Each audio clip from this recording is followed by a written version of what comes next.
are earned. This is the BF Goodrich All-Terrain KO3. BF Goodrich, what are you building for? Over 25 years of off-road racing dominance.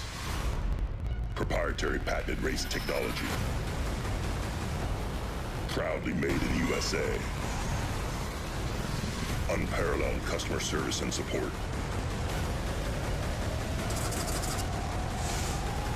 The choice of champions. King Shocks. The leader in off-road shock technology. To tell you the truth, we could take or leave the extravagance. The attention, the celebrity, the bragging rights, the bravado. Because all we've ever really wanted is for every Ford driver to feel this.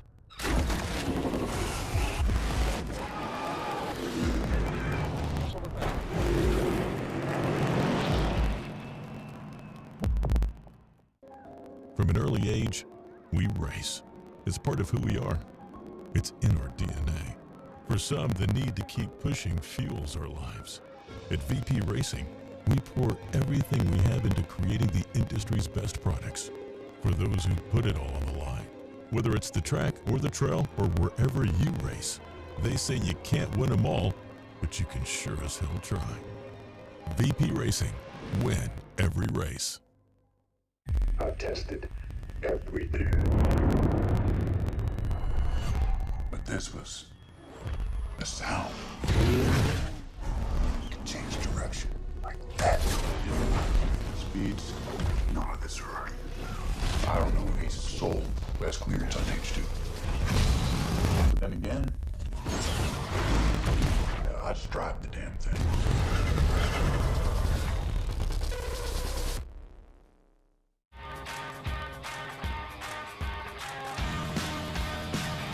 Hey Nick, can you hear me?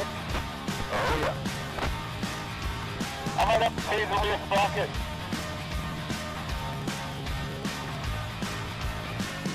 Oh, this is beautiful. This ride is really good. Crossing the road now. Copy that.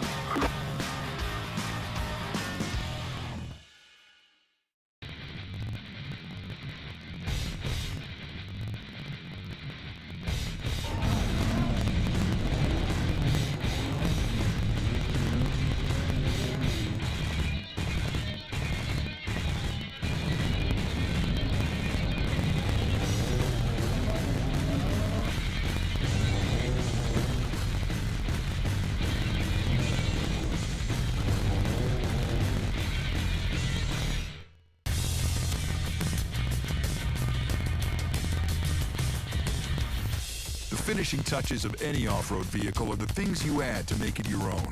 That's why we've developed a full collection of over 70 Polaris-engineered accessories specifically designed for Pro R.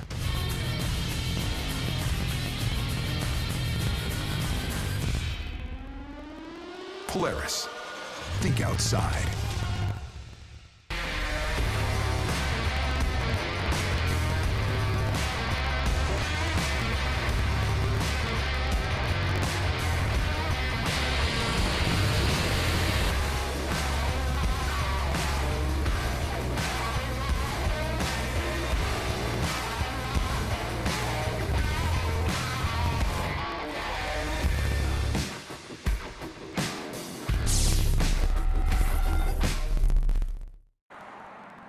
Dame una bomba de agua. ¿Tienes anticongelante? Para tu auto o tu taller, en AutoZone estamos para ti.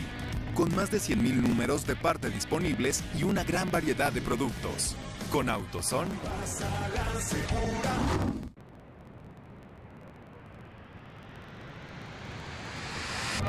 Somewhere in the world, there's a place where every corner holds a new discovery. Want to find out? Here, comfort isn't measured by extravagance. It's measured by the purity of authenticity. What seems simple on these streets is a symphony of flavors at every turn, where history is served on a plate and the most revolutionary experiences are tasted one bite at a time. Like that first time standing before 12 volcanoes, feeling so unique. Or those giants in the middle of the desert who have waited thousands of years just to keep sharing their story with you. Here, vineyards stretching to the horizon are just part of everyday life. Dance, sail, run, and ride. That's a decision you can make at any moment of your trip. Let the wind guide you, the horizon inspire you, and the journey transform you. Here, what seems ordinary, like crossing a desert, enjoying the sea, and watching the sunset from a forest, is truly a treasure. This isn't just a place, it's a feeling. And what is just part of daily life for us, for you, it's an invitation to an unforgettable journey. Baja California, where the ordinary is extraordinary.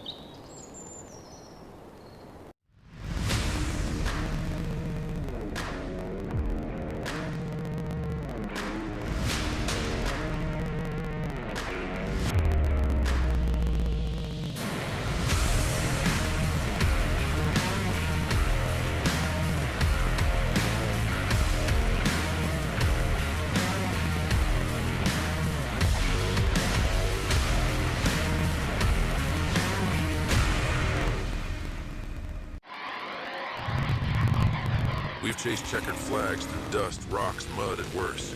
We've crowned champions, racked up wins in places where tires go to die. And we're still just getting started. From hammering at hammers to Baja bangers.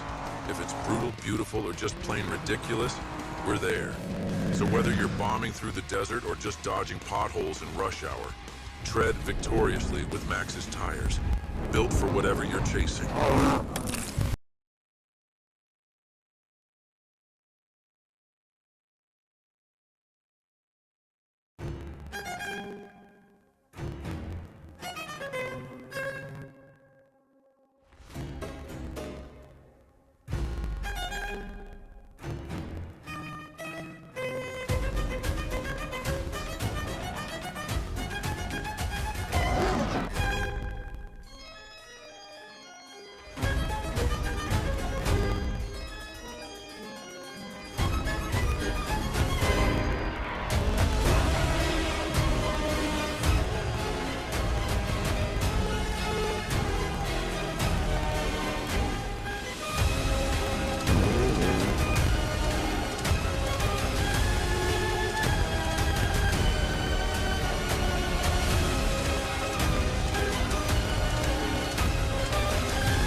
All right, good morning, everybody. Welcome to this edition of Score Desert Racing. We are here today covering the 2025 qualifier for the Baja 400 down in Ensenada, Baja California. I am Austin Fish Farner, and I am joined once again by Nick Isenhouer, and we have a special guest today, none other than Dan McMillan.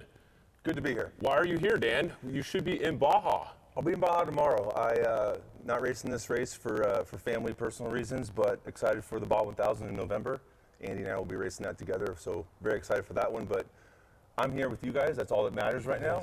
Yes. And we're here for the qualifying. Nice. Well, we're stoked to have you here. It's always good to have you on the show. You get to listen from a trophy truck driver himself, give you some more insight. We have a spec truck driver himself. Yep. And then we have a keyboard guy over here. Used to do some racing, but yeah, keyboard guy now. Mainly, primarily. We'll have a good show today, though. Right now, what's going on down in Ensenada is everyone is doing their warm-up lap right now. They get a sight lap, basically. It's not a pre-run lap. There is a speed limit on it. But the way it's going to work is a little bit different this time. We have everybody combining from Class 1 we have Trophy Truck Spec, we have Trophy Truck Legend, we have Trophy Truck two-wheel drive, and we have the main Trophy Truck class, which is basically the all-wheel drive class. So we have 5 classes that are going to be qualifying this morning, and you are going to start the race on Saturday in the order that you qualified today, with all 5 of those mixed. Correct. This is the first time that that's been done at a score race. Something new. What do you guys think? Are you excited for it? Dan, what do both of you guys think? I'm not sure how it's going to go. I get a little bit of mixed feelings on it. I think, on one hand, I think it's going to be great, but on the other hand, I think it could be a little sketchy. You get some of these all-wheel drive guys behind these slower classes that have a better qualifying run than them. I think it could be hairy on race day, but you won't know unless you try it. So we're here. Exactly. Yeah. And I think from a spec perspective, a trophy truck spec, it's nice because sometimes you do end up behind some of those slower two-wheel drive trophy truck guys or some of the class 1 guys. So it's like if you have the pace and you have the means to go fast, it's nice. It's going to move you up a little bit. But I 100% agree that it could get a little hairy on race day, but don't know unless you try. Well, wait, are you saying the specs are faster than class 1s? Oh, I'm not saying nothing, dude. I'm not the toughest guy. I'm not trying to get fist fought in the parking lot after this. But there are a couple times where we pass a few of these class 1 cars. Yeah, there we go. Well, let's take a look. I think we have a map of the qualifying course here. So it's about a 4-mile course today, just outside of Ensenada by Ojos there. That's a look at the map right there. So you can see the start is up top there, kind of goes back and forth. I'm told that this is a faster qualifying course here, so we shouldn't have people complaining too much that it caters to one kind of vehicle versus the other. It's faster, so you can see there is lots of VCPs. Now those are lettered VCPs, which means you really have to stay, I think, is it 30 feet or what is the rule? I believe it's 50. Yeah, I think. Yeah, on those ones are even like stricter than most VCPs. Right. So there's a lot of them. So there will be no course cutting today. If you do course cut, you can see right here, they got the same file we did, so you knew about it. Right, and just by looking at this map, yeah, sure, maybe there might be a couple corners you can shave off, but it looks like it's going to be a pretty burned-in trail right there with not too many bypass options. Yeah, from what I see, that looks like a traditional, old-school Ojos qualifying lap. You're going to take the high-speed start, make that big, sweeping left turn at VCP-A, and then come back down to VCP-B with the big ditches, and then it goes backwards back toward VCP-C, and then the big ditches, and then you get in that little tight little wash, pop back up, and then you go back way back in there, and they always mix it up a little bit, so it's never always the same, but traditionally that start looks about the same as most guys have seen it. Right. The class that hasn't seen this in a long time, Class 1. So this is going to be a very interesting qualifying for the Class 1 guys. Well, the Class 1 cars haven't seen a qualifier with score ever, right? I don't believe so. Time? Yeah. They did have the option always. So just to clarify, Class 1 has always had the option to qualify. The thing was, there was only maybe 5 to 8 of them most races, and they mostly got together and said, hey, you know what, we don't really want to spend an extra day, tear up the car, because no matter where we qualify, we're still starting behind everyone else before. And what I remember correct, if I remember this right, Brendan Gaughan was the only one that showed up to qualifying, so they said you can start first at every race because the other Class 1 guys weren't showing up. So for that very reason, they would start behind the slowest trophy truck, and they decided their time was more valuable out there pre-running. So they show up. Yeah, well, they got to show up today, because if you don't show up today, you're going to be starting all the way in the back, and that could be it's over 60 cars today. That's a rough start. The difference between first and 60 is what is that? 60 minutes? I mean, if they're 1 minute splits, so that's a big difference on your time gap this year. Yeah, and taking a minute to talk about this Class 1 class, you've got a pretty stacked field of Class 1 guys that actually run really good paces here. If you look down through, we got Cody Reed, Brendan Gaughan, Brad Wilson, Cody Parkhouse, Dale Eberts is named down here in a Class 1 car. I love seeing and then you've that. got Jack Grabowski in their nice new car. So there's a lot of fast Class 1 cars down here that, who knows, maybe they'll stack up in a really good spot for qualifying, especially with something like this, a little more tight and technical. Yeah, I mean, I know just the Cody Reed car, that's an all-wheel drive Class 1 car with a big block in it. So that car is very fast, right? All-wheel drive. I expect to see a really good qualifying run out of them today. Yeah. It looks like we got a couple people that are still waiting. It looks like that's Cameron there. He's texting, currently texting. So he's probably texting you. Is probably what he's doing. He probably doing. is. He's like, hey, when is this thing starting? So if you guys are just tuned in, it's actually our time laps are going to start at about 10:45 today. So you have about 40 minutes until the timed laps are going to start. The way that it's going to work is everyone except for the main trophy truck class is out doing their qualifier sight lap right now. So they get to all do their sight lap all in a row. The Class 1s are out there, the Specs are out there, the Legends are out there, and the two-wheel drive trophy truck class is all doing their sight lap right now that you can see right there. They're going to restart them all for their timed lap at 10:45. So the first qualifier on the time lap is going to be Class 1 at 10:45. Now Group 2, the main trophy truck class, which is basically all the all-wheel drives, that one is going to get their sight lap after all of these guys have qualified. Yeah, which makes sense because you got to think after you go through that all those race cars, that the sight lap that you do in the morning is going to be nothing for what you see on race day. Exactly. And at the qualifying time, and at the pace that these all-wheel drive trophy trucks run, it gets a little hairy, especially when you dive into a corner that you think is going to be nice and flat, and then you got big old 2-track that's dug into it. So I think it's probably a real smart move to give them at least a sight lap just before they all go out. Yeah, I think so too. And I think with all those Class 1s, Legends, Specs, and two-wheel drives, they're going to really groove the course out. But out there at Ojos, it's pretty grooved out already. It's hard pack. It's not really sandy, so it's not going to set a real big berm. There may be some little line cuts that start to develop as the all-wheel drives come through. That always happens. There's always, you go on your sight lap, and then you go on your qualifying lap, you're like, oh, there's a new line right there someone just decided to make. Right. So going to be really interesting. I'm nervous, excited. I'm not sure how to feel about this qualifying, but I think it's going to be a great day.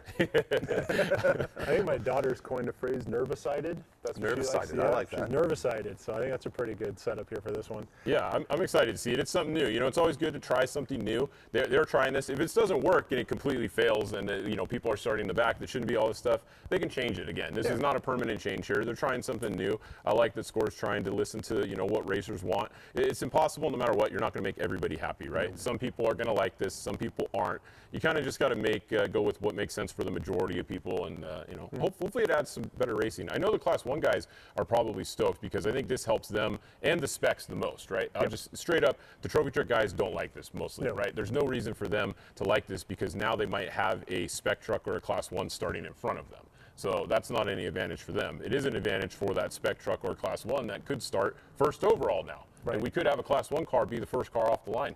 It's absolutely a possibility. I know in other sanctioning bodies it has happened in the past, and it definitely shapes the race a little differently. But I don't know, Dan, being somebody who's ran this qualifying course or something similar to this, do you think there's going to be a big differential in the vehicle types when it comes to times?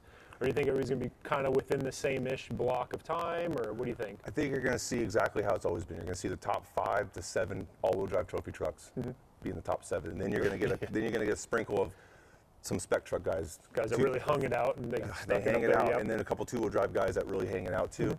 But like you said, race day and qualifying are two different things. For sure. It's easy to go super fast in 5 miles and risk it and not pay the consequence. Right. Race day, you've got 500 or 400 miles to run that pace, because if you don't, you're going to get caught by the guys that ran a little faster. Yeah, and speaking of race day, we actually have a little clip here. We can show you guys what the course is going to look like on race day, which is going to be Saturday. So let's take a look at the course for this year's Baja 400. Let's take a look at the course and see what the world's best desert racers will be facing in the 6th Score Baja 400, the 3rd round of the 2025 Score World Desert Championship. This epic race unfolds in the stunning and historic terrains of Ensenada, Baja California, covering approximately 427 miles of diverse and challenging landscape. The race kicks off along the Boulevard Costero of Ensenada for the ceremonial start. They will travel at normal traffic speed along Federal Highway number 3. A full stop is required at Rancho Nelson, where the official timing for all desert racers will begin. From there, the racecourse heads toward the traditional racing area of Ojos Negros.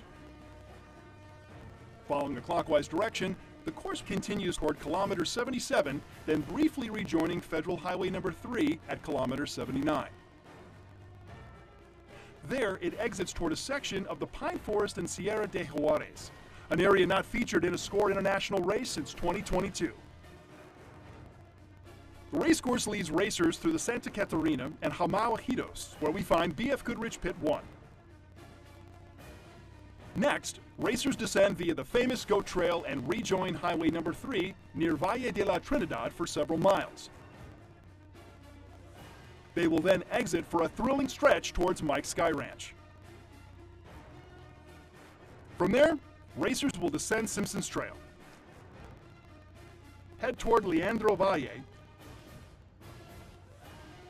and continue through the crossover, emerging onto Federal Highway number 1 near Llano, Colorado.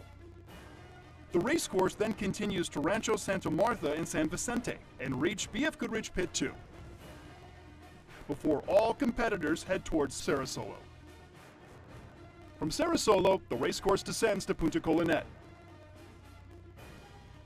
where it makes a wide loop, crossing the San Vicente Wash and passing through Erendira, Punta Cabras, and the beach at La Calavera. The course then descends into Santo Tomas, where it rejoins Federal Highway number 1 to Europan. From there, the path leads back towards Ojos Negros, before heading to the timing gate at Rancho Nelson. From there, all competitors will travel to the finish on Ensenada's Boulevard Costero. As they push through the course, racers will encounter a blend of fast-paced sections and demanding terrain. Brace yourself. This is Baja racing at its peak, the ultimate desert trial of skill, stamina, and grit. All right, well, there we go. There's a look at this year's race course. I don't know. I think there's some cool stuff in there. What do you guys think? It mixes it up a little bit. Dan, you guys have some new stuff on the course this year? Yeah, there's some new stuff that they threw down. Looks like down by like Colonette, south of Colonette down there. And from what I saw on social media, it looks like it's getting silted out pretty good. But yeah, from the looks of it, looks like a pretty traditional Baja race course. You know, you go to Ojos like we always do. K77, they always throw a little bit something different from K77 to the Goat Trail. It looks like they did something different there. Yeah. And then Goat Trail to Mike's. Mike's Road hasn't changed in 100 years or however long it's been. So go up Mike's Road, back down Simpson's Crossover Road. They did throw some stuff off the Crossover Road. They've been doing that for several years now, which I think is great. Yeah. And then some new stuff down south, which is really nice to see. You know, with the pre-running going on, they definitely opened it up and grooved it out. So.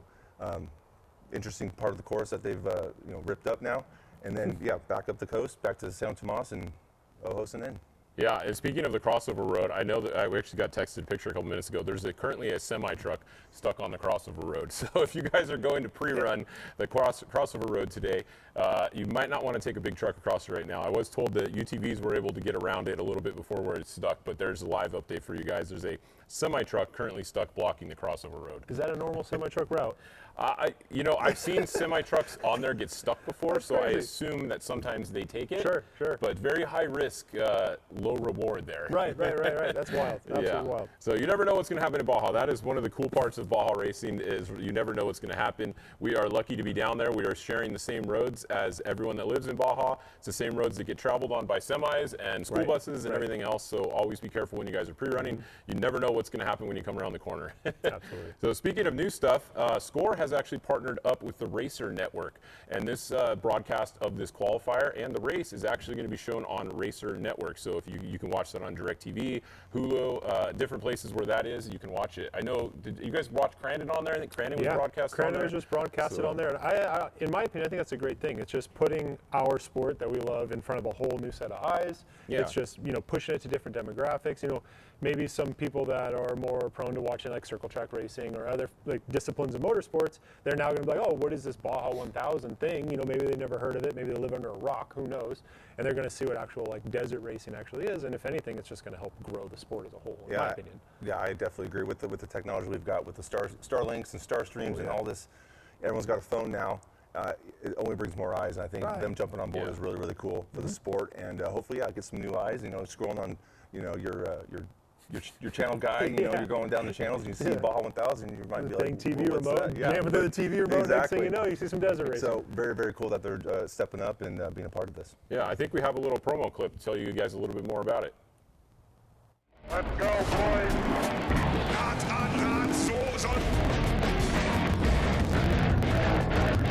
How many kings have we got racing today? All of them. We got nothing to lose. As you can see, we've had another beautiful day on the Isle of Man. We'll do some racing this weekend. It's going to be a blast.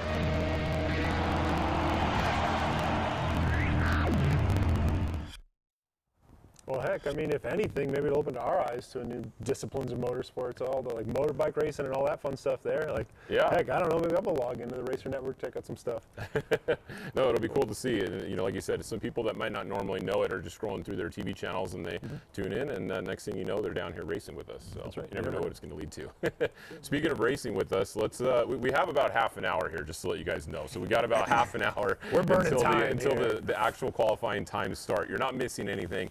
People are just out on their practice lap right now, so don't worry. As soon as the time qualifiers start, we will be showing you guys those live. You can see there's a look inside Christopher Povardi's truck. He's not going to be going until well in the afternoon today because he's in the all-wheel drive or the open class, so he'll be one of the last ones to go.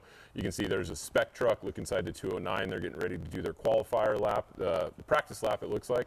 But looking at this list, as we'll watch a few guys go on their qualifying practice lap. This is practice, don't worry. Looking down the list, let's just start at let's leave Trophy Truck for last. Let's start at Class 1s. I mean, there's 6 of them here. What do you guys think? These guys are all fast looking at this list, right? Like, there's nobody on here that is not quick, really. Right. So if we're talking qualifying time. Just Class 1, yeah. Who do you think's going to, I mean, the all-wheel drive is going to be hard to beat in qualifying, For sure.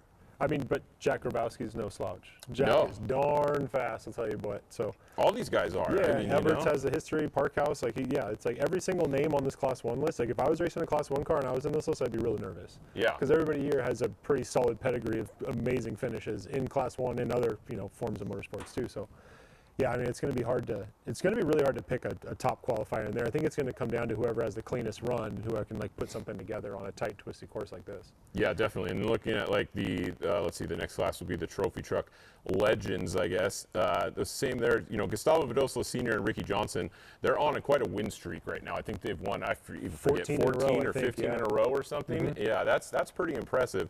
I mean, there's not a ton of competition in that class, but even still, just to be able to finish that many races in a row without a problem and take a win every time, I mean, it's good for their class. And if anyone can challenge Ricky and Gus, it's going to be Larry Rosler in the David Payne 61L truck. Yes. Certainly a guy who knows his way around Baja. And I think, but I know Larry's a smart driver. He's not going to go out there and hang it out on qualifying. He knows the races on Saturday, he knows there's 400 more miles to go. Ricky, I think, is a strong candidate in this class for sure. Yes. And just go back on Class 1, just touch on these names. I don't really see a slouch in any of these names. No. Great to see Dale Eberts back in the Class 1 division, because I know growing up, I watched Dale, with his lights hanging on, big lights on top of the lights of the Ball 1000 in the Inland Trust car. Great to see his name. Jack Grabowski, also very fast. Brad Wilson and Ricky Hardy, they're going to be smooth and consistent. I know Brad pretty well. He's going to be smart. He's a smart guy. He's a smart driver. He's going to do good. I think it's going to come down to Parkhouse or Cody Reed. I think the two Codys are going to really duke it out in the Class 1. Yeah. I will edge it out to the all-wheel drive, though, because all-wheel drives are always faster. Yeah, very true. I think we can listen into Cameron Steele on his practice lap here, kind of give you guys an idea of what it looks like. Let's listen to him as he goes around at a whole 30 miles an hour. I know they did just do some updates to this truck too. So what did they do to it? I think they rewired the whole thing. If you look here, it looks like they got Motec in it now.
Ah, ok. Hecho, para bajarlo.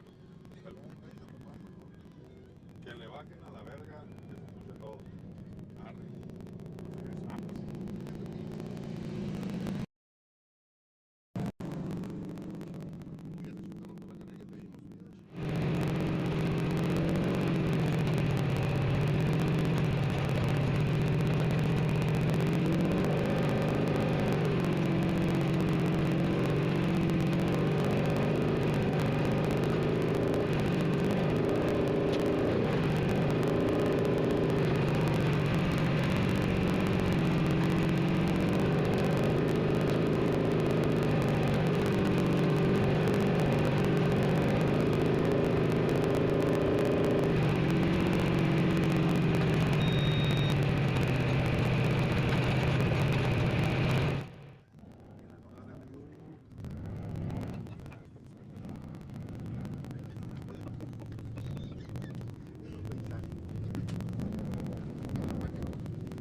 que hay unos que les dicen así que traen, que son mágicos.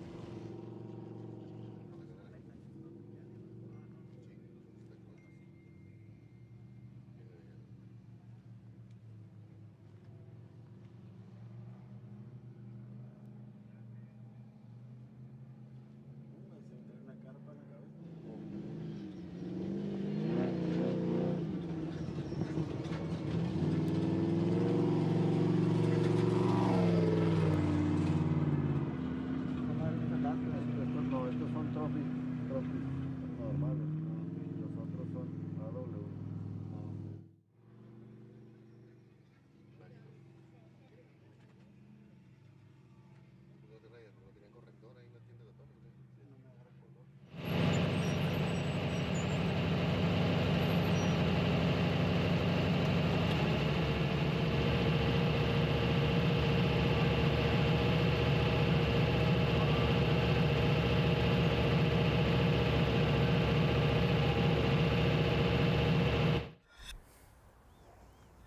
All right, welcome back, everybody. We are here back in the studio with you. It is me, Austin Fish Farner, joined by Nick Isenhouer and Dan McMillan. We're going to be your panel today for qualifying your professional trophy truck driver at the end there, professional spec truck driver. Semi. No. Semi. Part-time. You're part-time. Professional. Professional. You got to say professional. You get more sponsors money. Oh, yes, yeah. Professional spec truck driver. Exactly. Remember that contract's coming up. So we're here with the Method Race Wheels Baja 400 qualifier. We are only about 5 minutes away from our first car going off the line. We're being told that at 10:35, which is actually about 3 minutes now, we're going to have Class 1 is going to be going off the line. They're going to go off the line first. They are going to be on their timed lap, and we are going to be bringing it to you guys live right here. It's going to be cool. We have a couple drones out there. We have a start camera. We have a finish line camera. We have live timing. If you guys are looking for the live timing, you can go to score-international.com, or if you want to go direct to the timing site, it's results.score-international.com. /live, and then you can see the live timing. The same thing we're looking at right here. Any of you guys can go and look at it, and it's pretty cool to see that happen. Big thanks to Optima for providing the live timing once again. And the live timing's been a big game changer, right? Just having that. It's been a lifesaver. Without the live timing, there's nothing for us to talk about. There's nothing to talk about. We'd be sitting up here watching the TV screen saying the same things you guys would be saying at home. But oh, he looks fast. Oh, he looks slow, but we don't really know. Look at that guy. He kicked up some dirt. Cool, man. So the live timing is huge. So big thanks to everybody involved with that and making it happen. You can see we got a couple people just finishing up their sight lap right here. I think we got about 2 cars on course still. And then we will be going live in just a couple minutes. Yeah. There's your starting grid. I guess a little breakdown, you know, people probably tuned in for the last couple of years watching these qualifiers, and it's always been trucks. They've never seen a Class 1 car. And so for those of you at home that maybe don't know what a Class 1 car is, Dan, you've had some experience in some Class 1 cars. Correct. Could you maybe explain to us like what a Class 1 car is and how it differentiates from trucks? Well, Dan actually is a Class 1 champion, the COC champion. Yeah, that's true. I didn't want to toot his horn. He's won in a Class 1 car. I have. So little history lesson for those watching. In 2011, the Prim 300 was moved to San Felipe in September, which was miserable. However, I won the race in Class 1, so it wasn't that miserable. But I do have a Class 1 win back in 2011. So I do have experience with Class 1. Our family's been racing Class 1. That's where we started before we were racing trophy trucks. Of course, Luke and I started in 1600 cars. But that's beyond the point. Class 1s are basically a buggy. These cars these days aren't really buggies. It's hard to call them a buggy. They've got 40-inch tires, they've got big blocks, they've got big suspension, they've got sequential transmissions.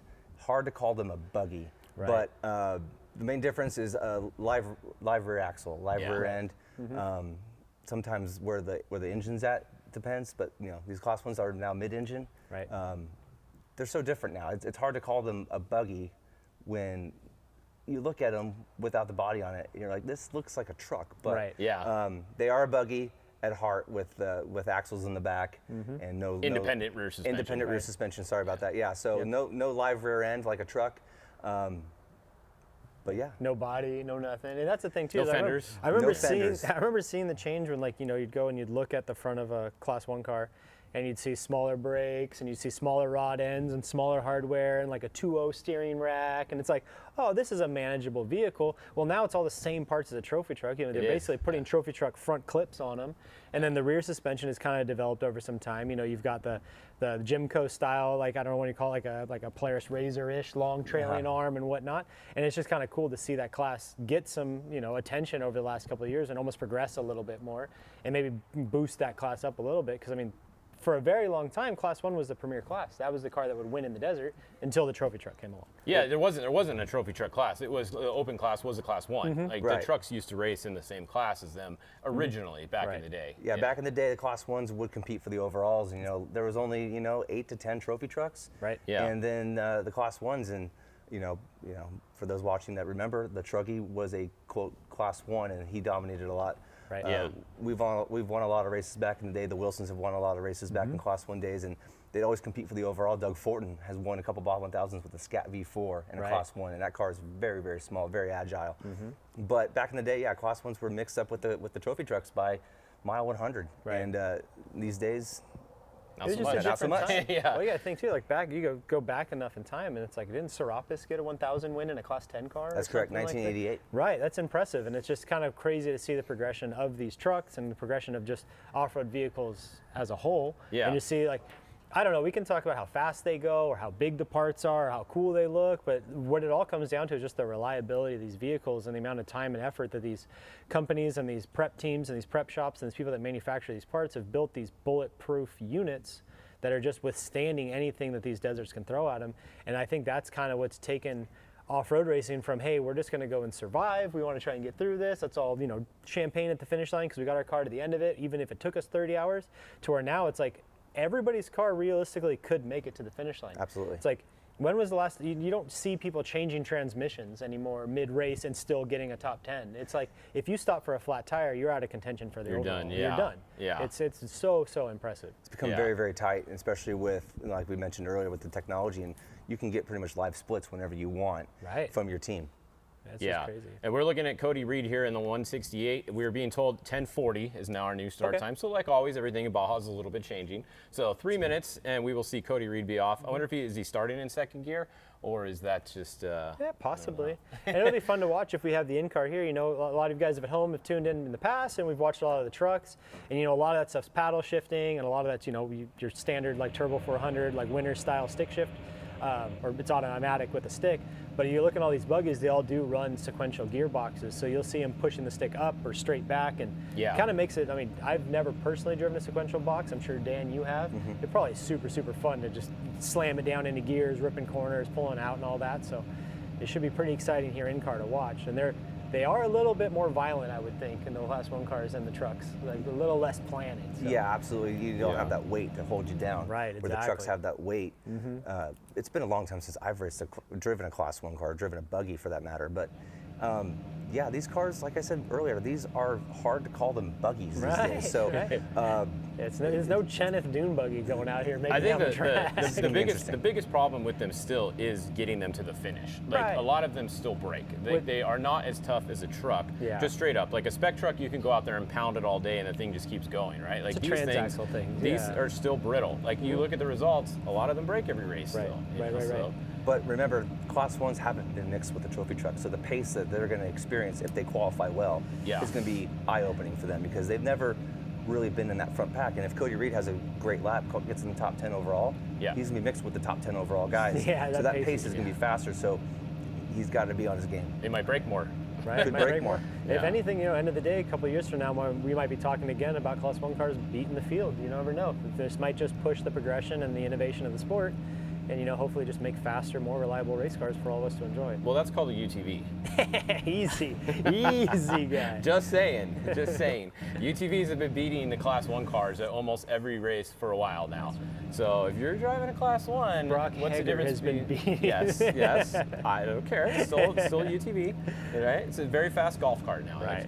If we're calling them UTVs, then we should call these buggies then. Right. Yeah, there you go. We'll call these Mason trucks Class 8s too. Well, Cody Reed, if you guys aren't familiar with his car, it's an Alumacraft car. It is actually the only all-wheel drive Class 1 car that is in the field.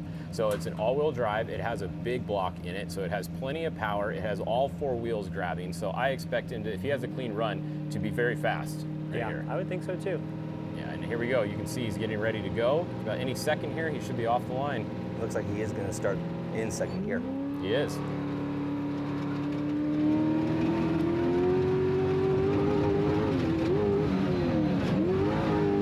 These cars are violent, definitely. Class 1s are violent. They're not a nice ride. We'll check up there down the hill. Trophy trucks will fly that. Oh yeah. So this is cool. We have our live timer at the top. Something new we're trying this qualifying event. So hopefully that works throughout the day. You can actually see exactly what their time is at all times.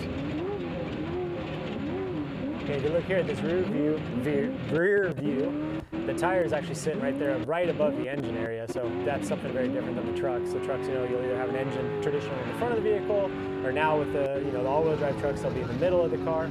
A lot of these buggies, they'll either be rear or mid-engine. So definitely. Now, what's interesting here is the wind is blowing right back to those big G outs. So if you didn't mark your notes, his dust. His own dust. Those with the dust. His own dust. Oh, bang. there we go. Big Wow. ditch.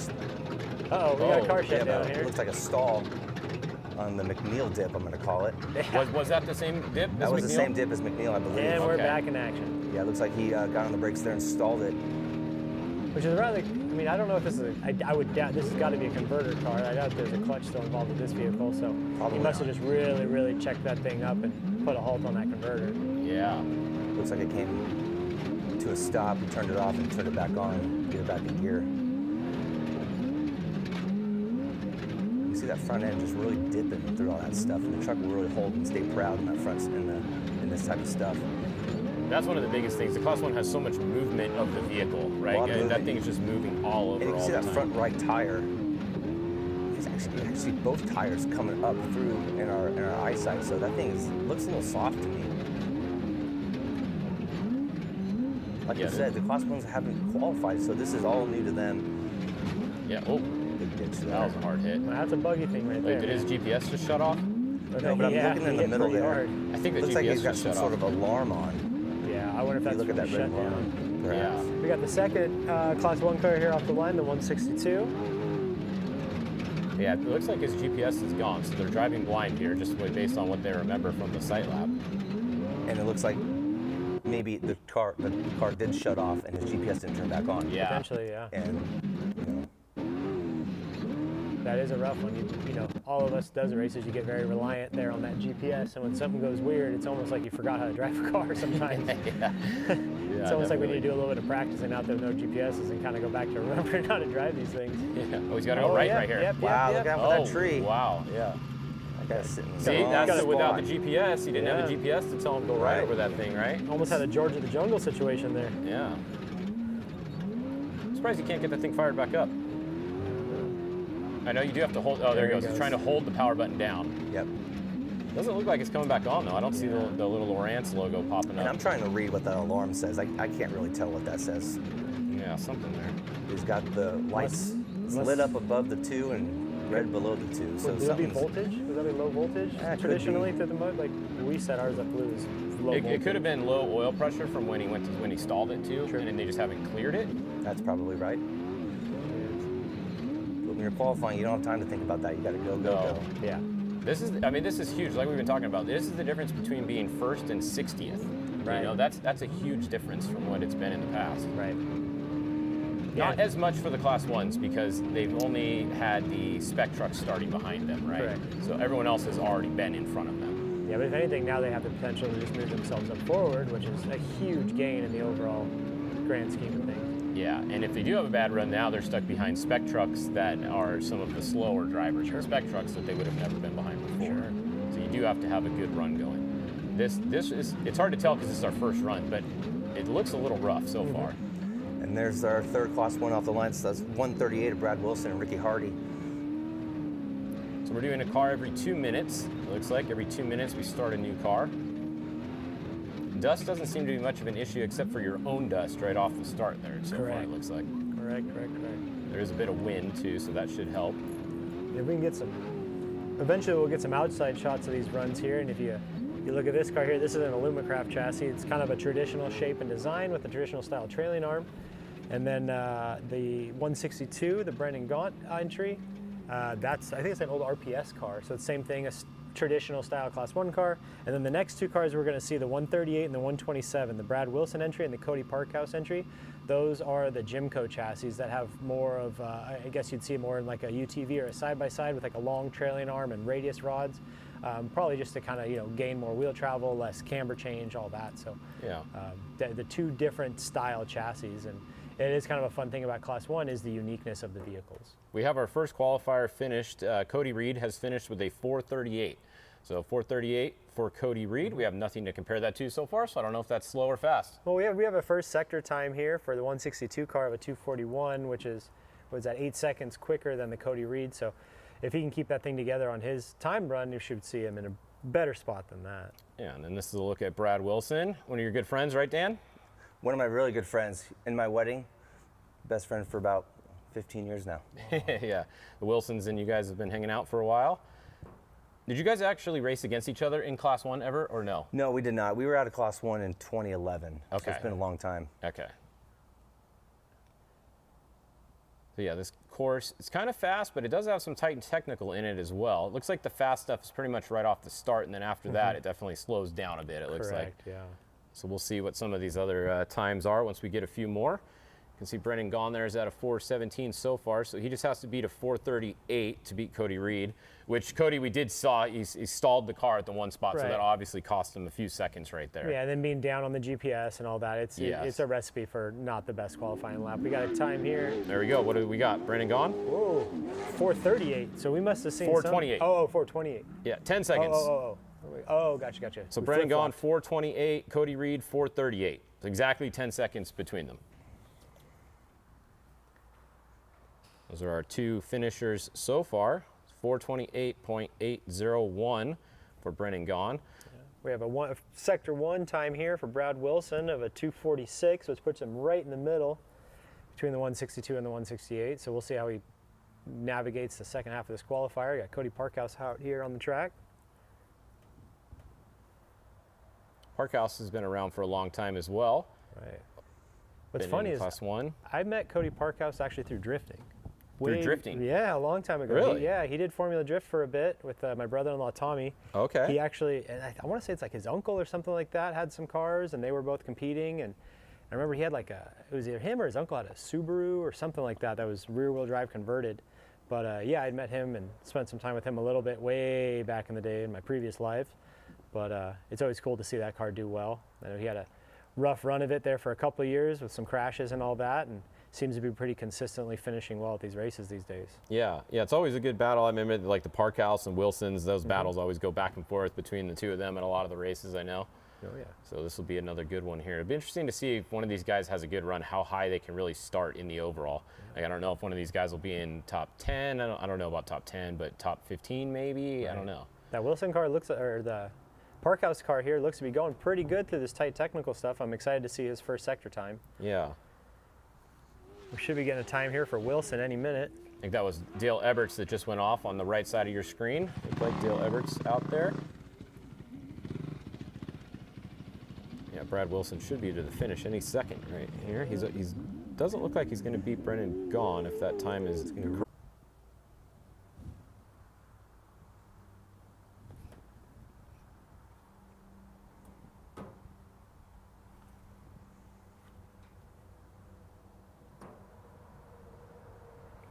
All right, so we are back up. If you guys are watching us again, it looks like we're back live. So Jack Grabowski is out on course right now. This is our final Class 1 qualifier to go so far. You can see the times there on our live scoreboard. We have Parkhouse. Cody Parkhouse is currently first with a 4:25.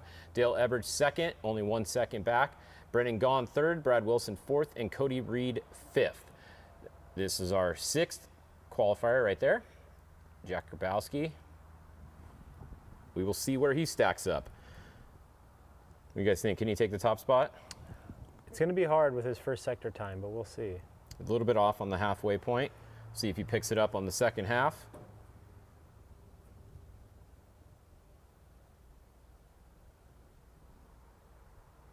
Looks like we already sent off our first, what is that, a Legends truck? That's the first Legend. That's the 61L David Payne, driven by Larry Rosler. I think we've heard that name before. Once or twice. Yeah. So we got our second Legends truck taken off as well. The 1L on the unstoppable winning streak, it seems, with Ricky Johnson behind the wheel. Now this will be a good indicator, right, real quick, where the trucks stack up with the buggies. Yeah, right? true. Quote unquote buggies. Quote unquote buggies. Rocket ship. There we go. There's Jack. Is he going to take the top spot? No. No, he does not. 432. So he's the fourth spot. 432.011. Yeah. And like we talked earlier, if they still have a used up Spec LS3 in there, he's definitely at a bit of a differential there with horsepower compared to these big block guys. In that Class 1, Yeah, in yeah. the Class 1 car. Yeah. So very respectful run. All right, so David Payne in the 61L with Larry Rosler driving. Like you said, this is the Mike Walser old truck. Mike sold it to them. They're racing this full time this year. It's a Mason all-wheel drive. So we have a couple all-wheel drives in the Legends class. We have the 61L here. We have Gustavo Vidosla Sr. and Ricky Johnson. They're in all-wheel drive. I think that's the only two all-wheel drives, right? Dan, you see any other ones in that class? You know, I'm not 100% sure. I know for sure Clay Lawrence is not an all-wheel drive. Yeah. Shane Lewis, I don't recognize that name. Wade Porter, I believe, is a two-wheel drive Brenthal truck. And Sean Runyon, again, not familiar with what vehicle he is, but I can say with certainty that two Mason all-wheel drives, 61L and the 1L. Yeah, those are the first two that will be qualifying today. So I have a feeling our top qualifying times are going to be right there, the first two. You can see it just here. We've watched this turn a few times with the Class 1 cars, and they've had to find themselves floating out to the outside line just to make the traction and get around that corner. And if you look right here, the 1L driven by Rick Johnson found himself on the inside line, just digging and making traction and moving. So I think there's going to be a pretty significant time differential here when it comes to their final lap times. And we can look here at the sectors. David Payne's pretty close at the 2:38, but I think it might stack up there towards the end when he gets tighter. Yeah, let's see what Ricky's time is when he gets to the halfway point. He's probably going to be under 2:30 for sure, maybe 2:20 something. That should be the 99L with Sean Runyon. And a Brenthal truck, looks like. Yep, just like Dan said. Here's our first truck to the finish in the Legends class. And it is David Payne. He's in the second position, okay? So 425.7. About 4/10 of a second behind the first Class 1 right now. So Class 1's still in first so far, but let's see when Ricky Johnson finishes. Right. Yeah, you could definitely tell when you got LR running there, and it seemed to be a little bit more of a conservative run, wasn't getting all too wild, and then the shot we saw there, Ricky Johnson taking that corner, he was definitely putting a hurting on that racetrack. Yeah, like Dan mentioned, Larry Rossler's going to be very smart, right? Yeah. Smooth and smart. Can't win today, you can lose today. Right. Just wants to have a good run, start somewhere towards the front. So always trying to find that balance of letting it hang out wide open and trying to save the vehicle. And, you know, qualifying is a tough one. I don't have a halfway time for Ricky. Do we see him still moving? Let's see, he didn't populate a halfway time, so that's a little bit weird. Nothing yet. See if we see him moving on course somewhere still. I believe he still is. His timer's still running, so. Yeah. It doesn't mean he's not stopped, though. Oh, boy. Which is weird he didn't click off, because everyone else clicked off so far. Give it another couple minutes. We'll see if we get a finish time for him, or if we see him on one of the drone shots. That wasn't him right there, was it? No. He should be coming around the corner. Here we got dust, so obviously he's still moving. We're hoping. Probably just didn't click the halfway loop or something, the sensor. 351, 354 is where we're at with time now. Definitely dust coming. Yeah, let's see if he can. Do we think the big dogs are going to break the 4-minute mark? I was just thinking that, Nick, and I 25 don't seconds. know. I mean, if there's guys that can do it, the guys are here. There is Ricky. Okay. Yeah. This is absolutely your fastest time with a 4:08, 329. Oh yeah, we're gonna have some blue. Wow. Under 4. Or very close, yeah. So for new leader, Ricky Johnson driving Gustavo Vidosla Sr. Struck in the 1L 408.329. So there you go, Impressive. New leader. Impressive. I'm not surprised though. No. Ricky's fast. He's a good qualifying driver too, because he definitely hangs it out there. He's definitely spent his time in the dirt, and it shows. Yep. What do they have? 14 wins in a row? I believe 14. 14. I believe. Don't quote me, that's but a lot. It is something like that. It's either 14 or 15. I forget if they're going for 15 or they're going for 14 or something. Yeah. That's a lot of wins. I might be the worst off-road historian in the world. Dan's pretty good. He's had some numbers down. Yeah. Got some years. You know what year the Class 1 car won? You know what year you won even? Yeah, it's got pretty good history. Yeah. All right, so on course, who we got right now? We got Wade Porter, Sean Runyon. Right. Sean Runyon is the halfway mark, 250. Yeah. A little bit off the top spot. This should be the 53L of Wade Porter. Looks like we have 6 legends that are going to qualify today. So we had 6 Class 1s, we got 6 legends, and then we're going to go to the Trophy Truck Spec class, which we have 22 qualifiers coming up next. So that'll be next, will be the Trophy Truck Spec class, and then the Trophy Truck 2-wheel drive, which we have 14 or 15 qualifiers there. Right. That'll be our first group of the day. We will be running all those back to back, so there won't be any break in between. We'll be running all of those 48 cars in a row. Wow. Then we'll take a short break while the Trophy Truck Open class does their sight lap, and then we'll come back for their time lap. So that's the schedule for today. And I guess maybe something we didn't touch on earlier is we call this is the Legends class, and which separates this from the other classes. This is an open class for a live axle truck.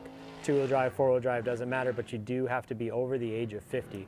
All the people behind the steering wheel have to be over the age of 50 for this class. Yeah, co-driver, no age, right? Co-driver can be young, right? But the driver, whoever's driving the truck at any point, has to be over 50, like you said. Correct.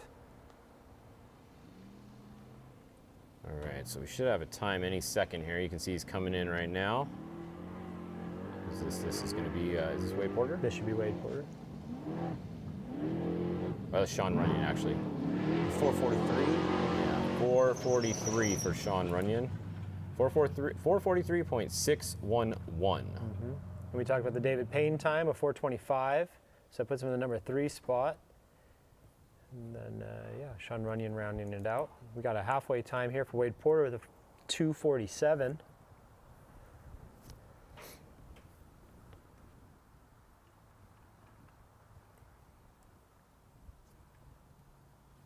I can only hope that I'm still driving race cars when I'm 50.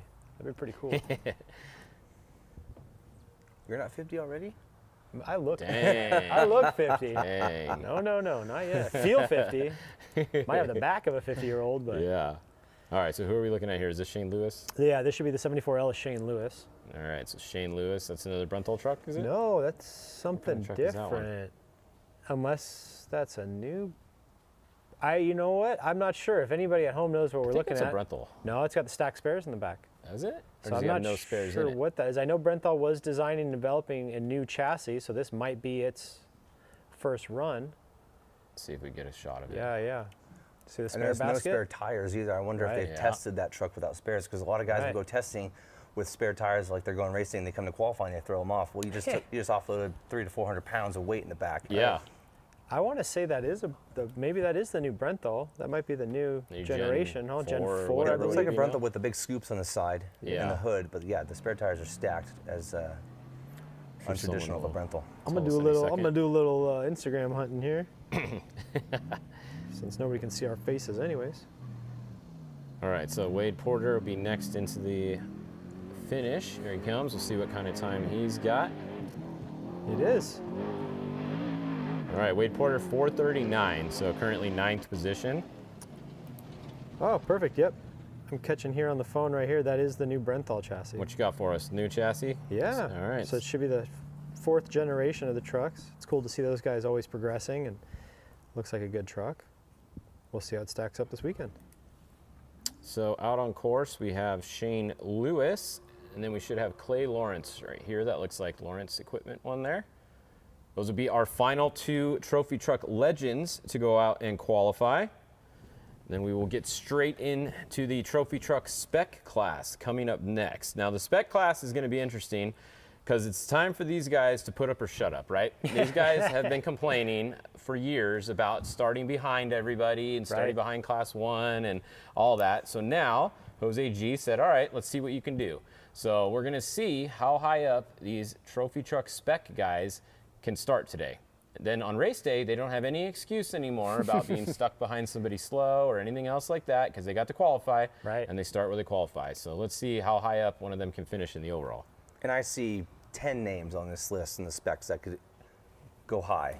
Oh, yeah. Yeah. And you know, one name that stands out to me, Jason McNeil, of course. Yes, of course, yeah. Justin Davis, another one. And then you look at who's driving some of these guys. For Mike Marcel, Troy Grabowski, no slouch there. And the Brenthal truck, Abdali Lopez, also not slow. Jordan Dean driving for Jordan Dean. And then you got Ryan Millen racing for, or qualifying, I'm sorry, for EJ Herbst, Thor Herbst, Stephen Beal. I mean, where do you stop? Also, Cade Garcia is driving for Charles Durance, and I believe he's driving most of the race, not the whole thing. Cade is actually really fast. He's not known quite as well yet. He used to be a Class 10 guy. He does have his own spec truck, but watch for Cade. Cade's going to qualify pretty good today, I have a feeling. And one name that Nick mentioned earlier, Cole Harden. Oh, yeah. Cole Harden's, that kid's unleashed. That kid's so darn fast. So it'll be exciting to see, So like Fish said, put up or shut up. Yeah, right? Like, let's see it. No more excuses. All right, we have Shane Lewis in with a 444. So 444.063 for Shane Lewis, currently 11th overall. Not a bad run for a brand new truck and a guy who's cut his teeth and has a few accolades in road racing. It's cool to see him make the transition over here to off-road. I am told that Brenthal truck we were talking about before is a 3.5 gen. Not quite full Gen 4, it's 3.5. This is getting confusing here. So, yes. It's like an iPhone. Yeah. The Clay Lawrence entry here on a run, putting a pretty good time down.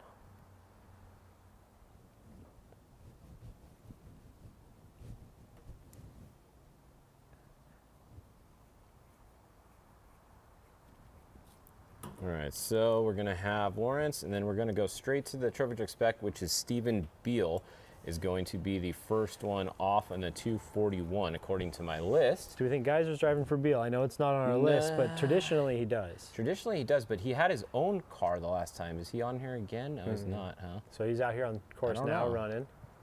Sean Geyser could be driving the number 22 Stephen Beal, the new Geyser. Oh, could potentially, G6 all-wheel drive. I think they're just testing with that one this race. I saw them say something about. They're going to save it for the Baja 1000. Dun, dun, dun. You are correct. On my sheet, it says not qualifying. Yeah, so I think they're saving that answers all the questions that we were asking. Which is a good thing to do. Bring it out here, pre-run in it, put some miles on it, make sure it's ready to go, and then come back to the Baja 1000 and race that thing. Yeah.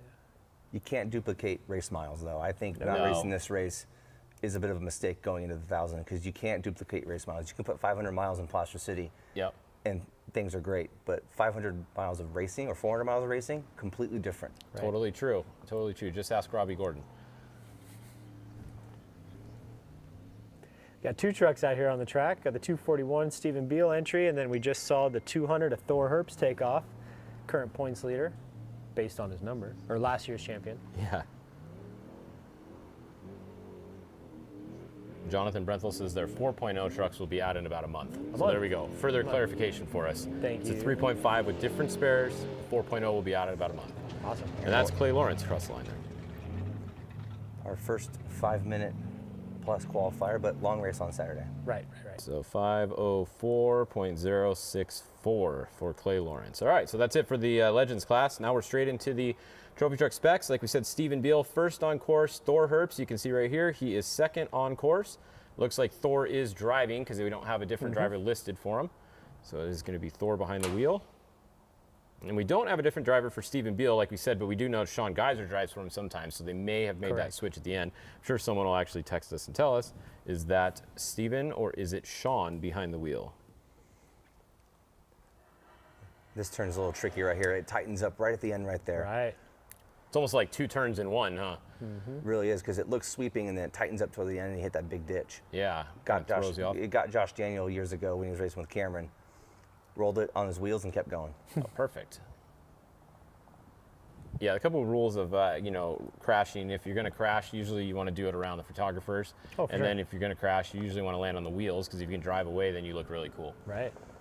And here we go. Here comes our first spec truck with a time of 4:20. Ooh, I got to scroll up. Wow, I got to scroll up. right. Wow, second overall so far. All right.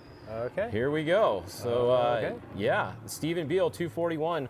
422, only behind Gustavo Badosola with a 408 so far. Impressive. So the specs may be putting up here. We should have the 263 entry of EJ Herbst on the track, piloted by Ryan Millen. It's going to be interesting to see how the specs do versus the two-wheel drive trophy trucks. Because that's always a big rivalry between them. In theory, the Trophy Truck two-wheel drive should be faster than the Spec, right? But Correct. it's not necessarily been the case always lately. Yeah, I think the name of the game here in these Spec trucks is all momentum. It's just like going to K1 with your buddies or going go-karting. One little hiccup, one little mistake, and you got a lot of time to play catch-up because you don't have that horsepower to kind of lean on and use as a crutch to dig yourself out. Yeah. So. Now, I got to throw a shout out to B Moore here. Brian Moore, look at this in-car camera. Look at the quality of this thing. You can literally read his notes on the GPS. This is like full 4K just about live. And it, of course, as soon as I start saying that, Jason, That's your fault. it looks really good, right? When it's working there, it looks really clear. It's almost bad if you're like a driver nowadays because you know they're watching you, so there's no more excuses. Oh yeah. Right, like the crew's watching you, everybody's watching you. You can't say like, oh, this happened or this happened, because they're like, actually, no.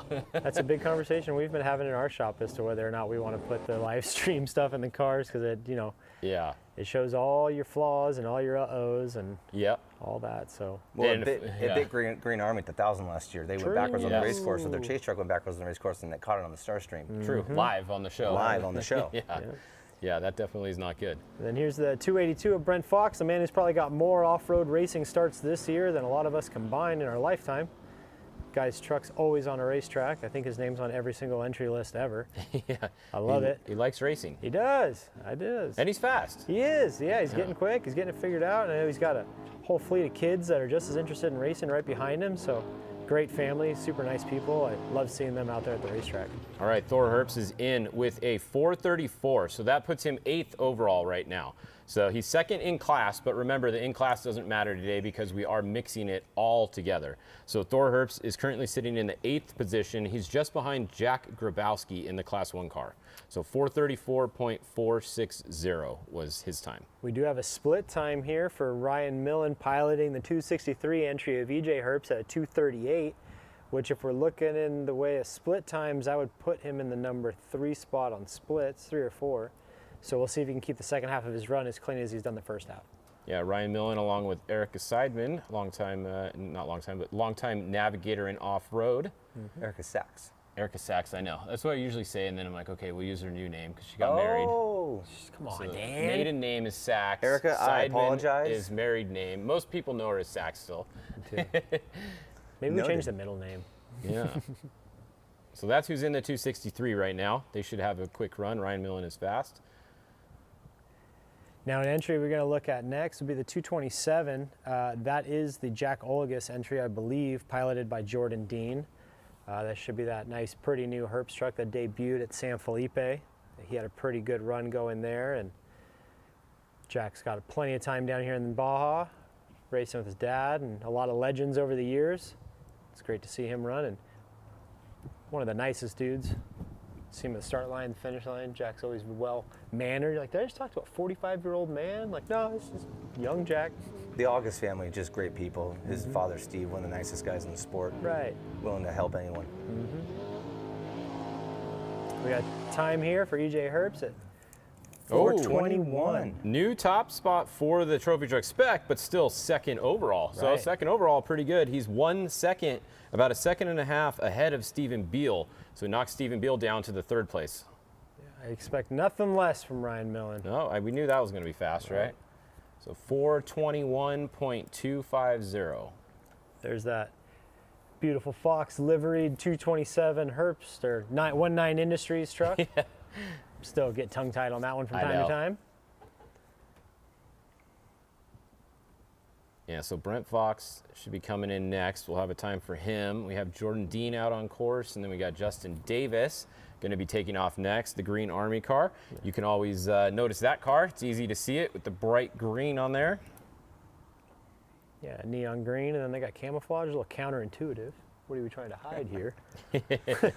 Yeah, another fast one. He's always tough to bet against. I would never bet against him having one of the very top spots in this qualifier today, that's for sure. Justin Davis, been around a long time, drove buggies before, drove a little bit of everything, Drove really. trucks, all of it, yeah, 12 cars, 10 cars, all of it, yeah. Now they have a Spec truck, and he's been doing pretty good with it. Right. A lane car action here. All right, 10 seconds. You can see him, give him the 10 there, and he will be off the line. If you're just joining us, this is our Method Race Wheels Baja 400 qualifier for the 2025 Score Baja 400 that will be happening on Saturday. This is the qualifier for some of the top classes in the event. And pretty cool, we get to ride along with Justin Davis. Justin Davis down there on the bottom right, and then top left, we're waiting on Brent Fox to come in with his qualifying time. That's a pretty fast he's going there. Got Brent Fox coming in with a 425. All right. 5th position overall for Brent Fox. And if you look here, we've got a pretty good amount of spec trucks out there in front of the 1 cars, if you look. Oh yes, we do.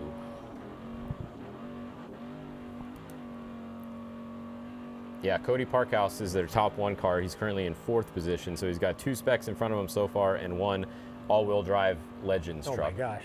This is a heck of a run right here by Justin Davis. Where's the McNeil hole? Is it coming in?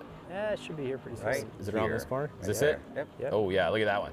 Boom. Carry too much speed into that one, it's gonna hurt.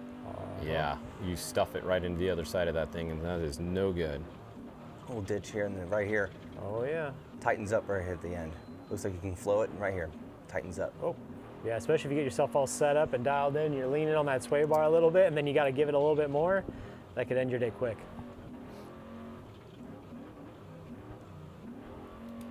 I always enjoy looking back. Like, we always pull the data out of our car after qualifying and out of everything, and I always ask our guy Ian, like, hey, what, like, throttle percentage, how much of it was over, like, 100 or at 100% during qualifying or whatever? And it's always some wild number, you know, like 70% of your qualifying lap was 100% throttle, especially in these spec trucks, because you're just on the gas, leaning on the converter the whole time, just trying to keep the thing up into momentum. And you can hear that right here with Justin Davis.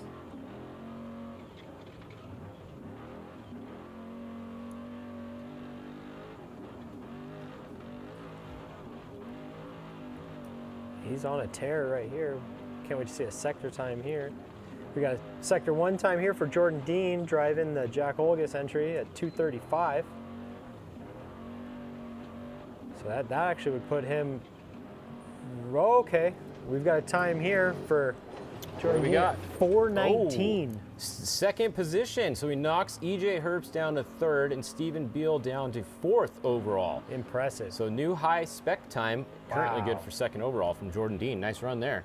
2 seconds. That's impressive there.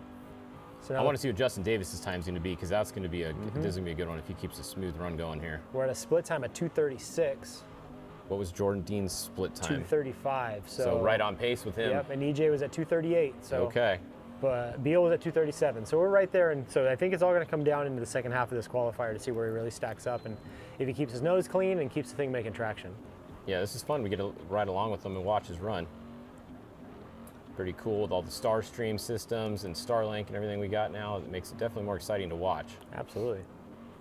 I mean, you know more what's going on at home nowadays than you do at the race. It used to be the other way around. Right. I remember the days of getting off out of school, coming home, turning on my computer to like log into like the weatherman's, like wherever you could like download it online and actually listen to the tracking of the race. And you can still do that. Yeah. You can listen to Weatherman live. We're sitting there in my kitchen with our PC like, dialed up, just listening to the race. Yeah, Justin looking really smooth right Oh, yeah. here. He's looking real good, right? Staying in the course. Tires are staying right in the groove. He's not making any mistakes. He's Oh yeah. holding that converter tight, just keeping his momentum. This is a good run going right here. This is gonna be a good time. Yep. Those Tisco trucks, they do stay planted in those corners. That's something they're very, very good at. All right, he's coming in the last couple turns here, and then we'll have a time for Justin Davis. Will he be at the top? Oh, it's looking promising. I don't think he's not gonna get a Ricky Johnson, but no. let's see. Gonna be tight with him and Jordan. Yeah, Jordan Dean. Oh my gosh.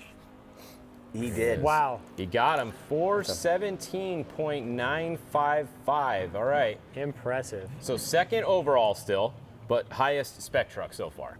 So currently starting 2nd. We got a lot of people to go, but that's a really good result right there. 417 for Justin Davis. So we should have the 260 on track of Santiago Creel. Another one who could put down a pretty solid qualifying run. Then we'll have the 239 at Travis Picoy, a name we haven't seen in a while. Yeah, Travis Picoy. We got Bobby Picoy's son out here racing. Part of the Desert Assassins group. This will be the 260 here, Santiago. Yep.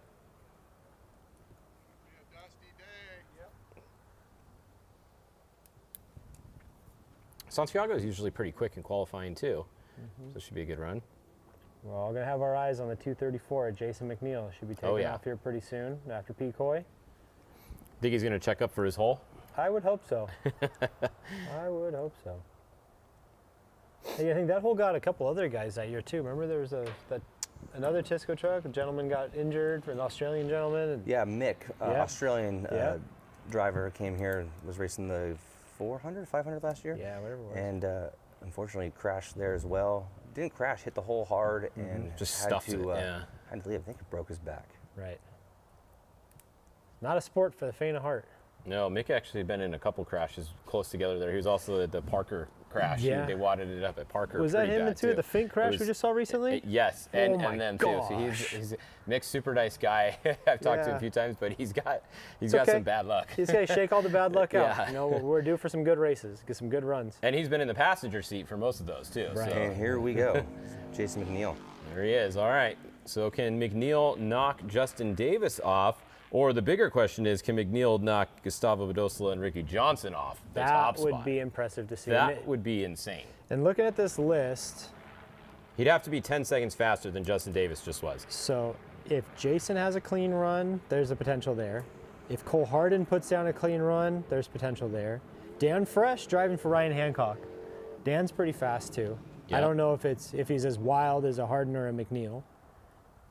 And then obviously Abdali driving for Jordan here in the 273. Santiago Creel in with a 437, so not his best run there. 437.040 for Santiago. 28 seconds there off the leader. And you know, we're sitting here in the studio talking about this, and Dan and I have been in this position when you're qualifying and all that, and it's so easy to armchair quarterback this, like, oh, you know, he could have gone faster, could have done that, but man, qualifying's tough. Easier said than done, for Way sure. easier. It's hard, and you know, you got to think, oh, it's a couple mile long course. How can you not memorize the whole thing? Well, you got to think you get to see it an hour before you go, and you know, you can film it and try and rewatch it and do all that, but you've got all this going on and all the commotion, and you're trying to get right in the right headspace, and you know, some of these guys can just turn it on and crank it to 11 right off the start, but like McNeil. Like a McNeil, yeah, and you know, you gotta give a lot of it to these short course kids, the guys that grew up in the trophy carts and pro lights and all that stuff, and those dudes know how to just, you know, as soon as the green flag drops, they know how to turn on full aggression. It takes me a little bit sometimes, so it is a little tough. Well, last year Trey Gibbs, short stuffed course it right kid, there. Right. He qualified first at the 400. Right. Yeah, in his first time in Baja. Right. Yeah.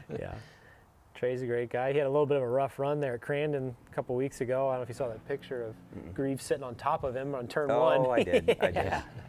Not quite how you want to start the race. I told him he should RC card it and kept running the thing off the next jump and shoot the car off the back. Yeah. Keep track position. All right, who do we got coming to the finish line here? This should be Travis Picoy coming through here. 239. Good run. Good run. Up to fourth position right now. There you go. Travis Picoy, a 420. Yep. 420.036. We got down here, bottom right, we've got the onboard with the 246 of Ben Hagel. These guys have racing. They were successful in Class 10, and they're definitely ones to put up a fight in Spec trucks. So it's cool to see them out there doing it and getting it going. We're going to see if we got a split time here for Jason McNeil yet. We do with a 234, which is our fastest. That's our fastest split time. Uh-huh. I don't know about Gustavo's because it doesn't show us that one anymore. All right, Jason, do something cool, man. Fastest out of the specs, though. I mean, no surprise there. No, not at all.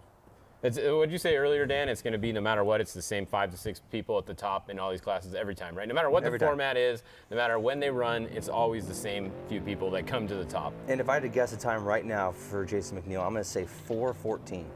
4:14? All right. I'm going to say 4:14. All right, all right. That's a nice guess. I like it. I think you're probably about right if he keeps it clean.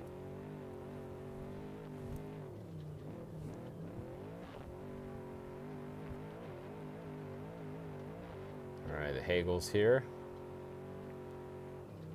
They're putting down a pretty clean run here. I wonder if they're going to get beat by a UTV again this race.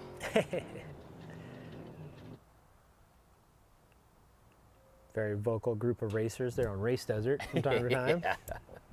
You just hope they can qualify as fast as they type. Yeah, you have to go pretty quick.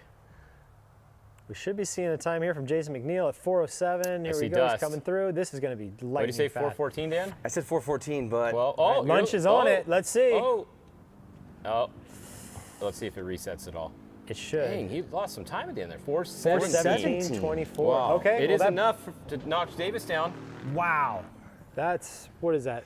5, 8/10? 7/10. 7/10 of a second. So 4:17.246. Jason McNeil in the second spot overall, just behind Gustavo Badosa and in front of Justin Davis. And there you go. And that bumps our first Class 1 car to the number 8 spot. All right. Yeah. See, this type of qualifying it's for Class 1s. They had a chance, but they had to have a really fast run, right? Or they were just going to get beat by these guys in some of these courses. So it's a bummer that the all-wheel drive car stalled too, because that was probably Class 1's best chance at having a really good qualifying time was the Cody Reed car. Right. We got a split time here for the 246 of Ben Hagel with a 237. So in relation to split times, that's putting him in a pretty solid spot. That's right up there in the fifth or sixth spot. So yeah, that was what Stephen Beal and Travis Picoy both were at 237. Right. So right up there. So let's see if he can turn it up a little bit here in the second half of this qualifier. I know they've definitely been putting the time in testing. The GFO guys and Keith Marigold and all those guys have really been putting their heart and soul into this truck to try and get this thing to, you know, do something sweet. So let's see if we can get something put together.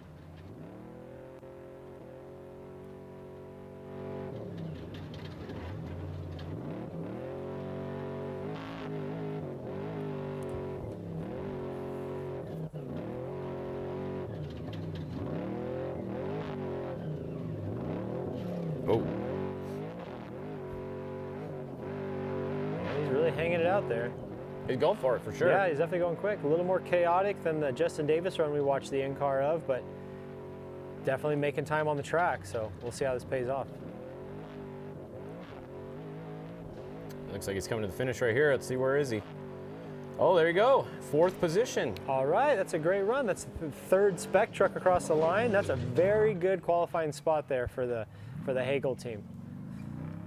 Good job, guys. Good job, prep team. Good job, everybody. That's a great run. Yeah, so 4th position overall, 3rd Spec truck, 418.876 for Ben Hagel. Following along here, the 230 entry of Neil Drickey, driven by Joe DeLuce. We're about halfway through. We got a 11 and we're going to 22, so we're exactly halfway through right now for the Spec trucks. And then after the Spec trucks, we are going to have our Trophy Truck 2-wheel drives go immediately after them. They did do a qualifying practice lap earlier, so they will be ready to go. We will have, it looks like 14 of them qualifying right after these Spec trucks finish. So we got about another 25 cars to go in this first group.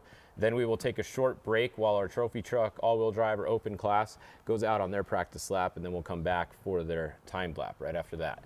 So that's our schedule for the rest of the day. If you just joined us, this is the Method Race Wheels 2025 Baja 400 Qualifier.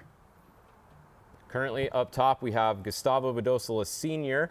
his entry, which was driven by Ricky Johnson, Supercross Ricky. Drove it to the top spot. We have Jason McNeil sitting in 2nd, Justin Davis in 3rd, Ben Hagel in 4th, Jordan Dean 5th, Travis Picoy 6th, EJ Herbst 7th, Stephen Beal 8th, Cody Parkhouse.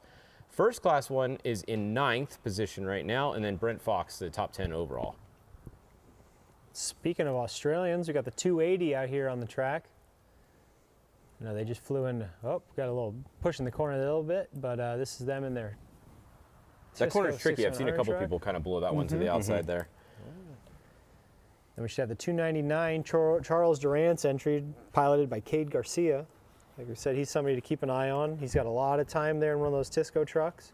Yeah, watch his time. He's going to have a I'd say top 5 qualifier if he has a clean run. Cade's pretty fast. Yeah. You know, I think last time he raced was last time Cade was on a racetrack, I think, was at the world's biggest off-road race, Rage of the River. Oh, there you go. I had nothing for him. That guy was on a mission. Right? I think he was broken and out of the car before I came around, so he was on a mission that day. So it'd be cool to see him. Hopefully he can put something together good here for qualifying and then put a good, clean run together on Saturday. Yeah. This is in car with them right here. Durant's entry. That little floater right there looks like a good time. I mean, this course does look pretty fair to all of the classes, right? I don't think this really favors all-wheel drive too much, right? There's a lot of straights and open stuff for two-wheel drives too. Still, doesn't really favor the buggies much, as we saw. So it's kind of a pretty even course they have laid out here. Yeah, the course isn't like deteriorating. It's not going away where the all-wheel drives can capitalize on that. It's kind of maintaining its shape and not really going away. So it's going to be an even playing field for everybody. And we're watching some spec drivers really lay it down. Oh yeah. Oh yeah, which is what they've been wanting for the last however long, right? So they're doing a good job so far. They're proving it. We'll see once the trophy trucks run. We've only had the Legends run so far, so we'll see where the spec trucks are once the trophy trucks go. You got Can't forget the two-wheel drive trophy trucks too. Yeah, that's what I mean. Yeah. I have a feeling the spec trucks are going to be faster than most of those, though. Honestly, these spec truck top drivers are fast. Like these are the top guys. The trophy truck two-wheel drive has a few guys that are I mean, I don't want to be mean to anybody, but it has a few guys that are fast. Sure. Most of the top trophy truck drivers are in the all-wheel drive trucks now in the other class. So this would be somebody to watch too. The 279 Cole Harden entry. Coming from a family of real fast dudes as well. Eric Harden.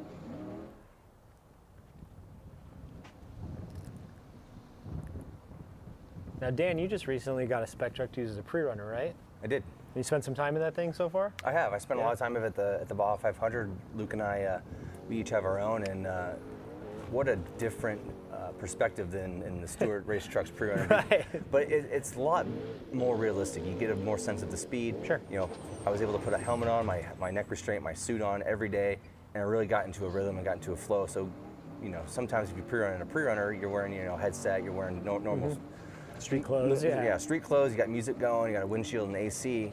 And then you get in the race truck on qualifying day, and you're like, oh man, I don't really feel super comfortable. Like, I'm starting to, this itches, this isn't feeling so good. So I was able to spend the week and get everything kind of settled in, and nice to put a helmet on for a week before the race. Right. Yeah, it's like I've always been told, you know, practice doesn't make perfect, practice makes permanent. So you want to practice the way you're going to want to perform. So it's like if you're every day putting the helmet, the neck restraint, doing the thing, going through the paces. And we're able to run more of a realistic pace pre-running in those compared to our spec trucks, compared to our pre-runners, sorry. All right, so Cade Garcia coming to the finish line shortly here. Let's see where he stacks up. What was his halfway time here? Let's see, digging 2:37? Yeah, same thing. Right up there. I'm telling you, top 5 was my prediction for him. Doing a little tree trim in there. Don't think it slowed him down too much. But yeah, it looks like as long as he stays clean, he should land himself in the top 5 spot. Yeah, this should be a good run.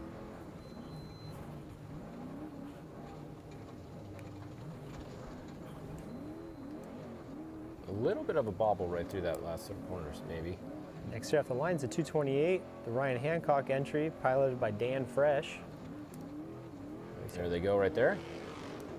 It's Alexander Ford entry. Jordan Poole riding in the truck. That team's all managed by Evan Weller and his team over there. They do a knockout job. Charles Durant's 424.934. All right, so that puts him 8th overall right now. I think I saw a corner that he lost a couple seconds right there towards the finish line. He lost a couple seconds. You see here, we got a whole bunch of shrubbery there in the car. That one cost him. That cost him a couple poor navigator. spots. That's Nick over there. He's a good navigator. He'll get rid of that. Oh, I love it. Yeah. So pretty good run still. Definitely had a little boo-boo, went off the side of the course there for a minute, but still 8th overall right now. Not a bad starting spot. So 424.726. Cade Garcia, Charles Durant. Looks like Cole Harden split 239. Okay, so he's a little off there. 2 seconds behind the last couple guys. We haven't seen a ton of footage of his run, so we don't know if he's out there in the bushes or what's going on, but. Yeah, Cole Harden, Ryan Hancock truck out there, like you said, Dan Fresh driving. Yeah, a few more specs still to go. We still got a couple fast drivers coming up. We got Abdali Lopez in the Jordan Brenthal entry truck. We have Trey Gibbs, who, like you said, was #1 qualifier last year, right, Dan? And then we have Mike Mersal's truck driven by Troy Grabowski. So those 3 are going to be contenders for the top overall spot for sure. Yeah, and you can't forget the 297, the Jorge San Pedro entry. He's always quick, but I know it says WD. He withdrew. Oh, he withdrew. Okay. Yeah. All right, so that's why I didn't mention him, or else I would have. Oh, likely story. There's the Cole Harden truck, and back to Alexander Ford here. Yeah, quick shout out to Ben Hagel. That's a fantastic run for that team. Put down a Happy heater. to see them doing well. Maybe he can drive as fast as he types. Well, they should just let Ben drive the whole time. Maybe Ethan's not quite as fast. Never met Ethan. I know Ben well. He's a good guy. All right, Cole Harden coming to the finish. Let's see where he's at. 420, not gonna be in the top 5, but 422, top 7, 7th position. Not bad. There you go.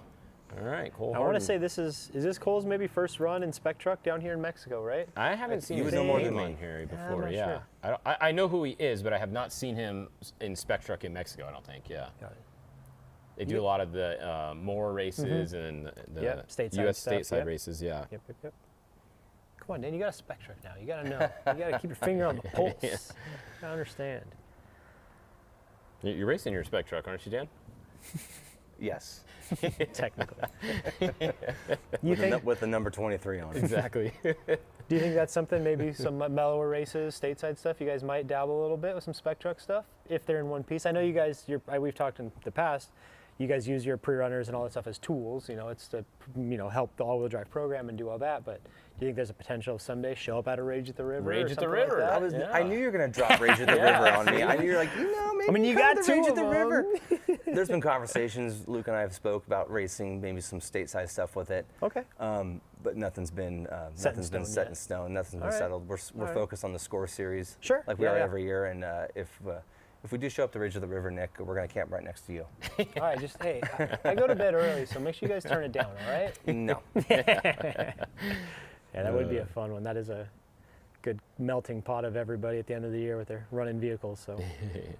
All right, we got Ryan Hancock should be coming to the finish shortly. He had a 2:38.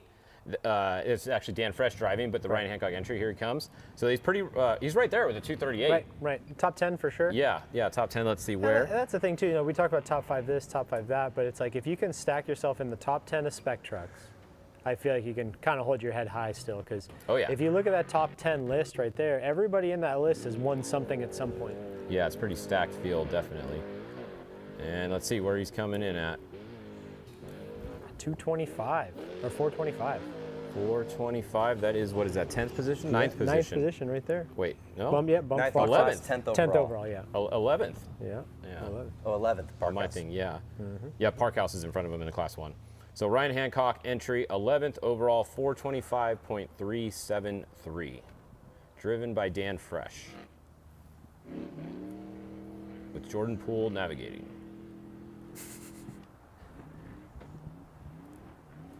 All right, there's the 209. Next car on course. Let's see, do we get a split time for them yet? Yes, 2:47. Okay, a little bit off the pace. We'll see if they can pick it up the second half. 2:47 halfway. And then we do have the Jordan Brenthal truck driven by Abdali. Yep. Which we know, no slouch. He's raced in Mexico a few times. The 2017 overall Baja 1000 champion, Abdali. There it is. No stranger to speed. He's a veteran. Nice guy too. Nice guy. Yeah, definitely be top 10. See if he can get in the top 5. Wouldn't be surprised if he even gets the top spot. Dolly's he's got a lot of time in the trucks now. He's got a lot of time on this property. He's fast. The 209 should be finishing any time now. Let's see if we get a time for them once they come across the line. Jose there in the 209. Only a few cars left to go here before we get into the 2-wheel drive trophy truck class. Trey Gibbs out on course. There you go, #1 qualifier from last year in that truck. Christopher Polvardi's old Spec truck. Still has the Optima sponsor on it.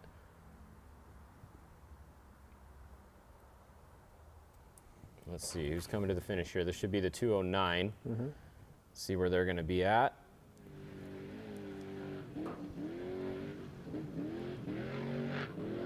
All right, 209 is in with a 438. That puts them in the 21st position.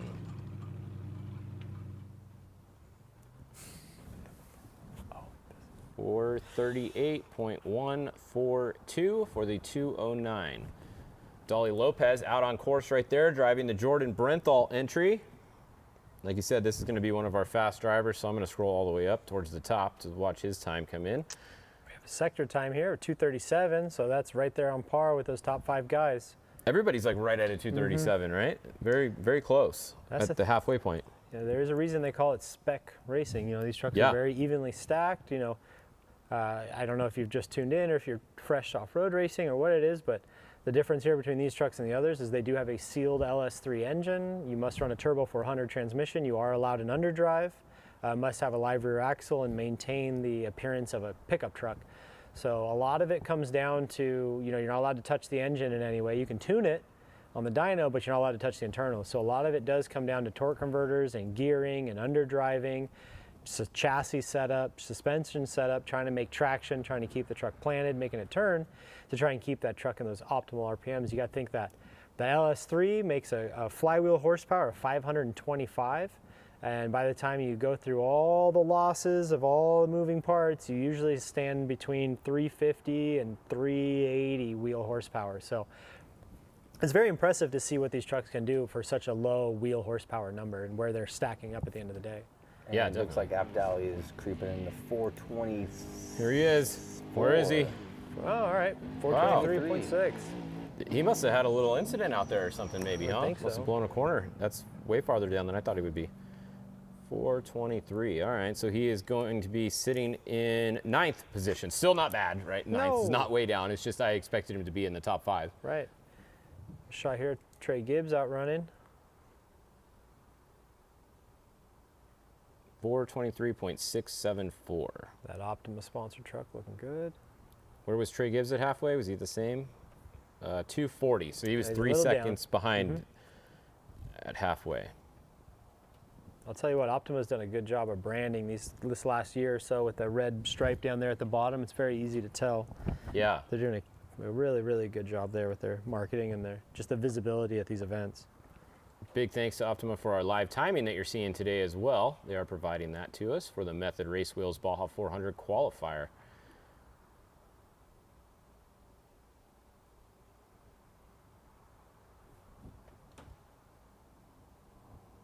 All right, we have the 269 headed out on course. After them, we have, let's see, how many more do we have? I think we only have 2 more.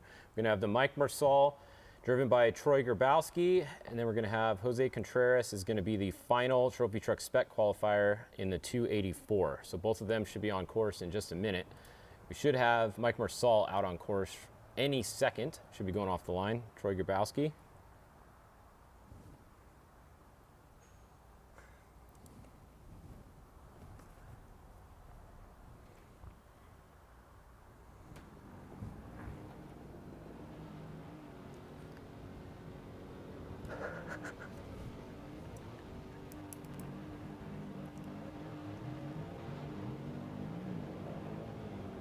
Whoa, that was a good one right there.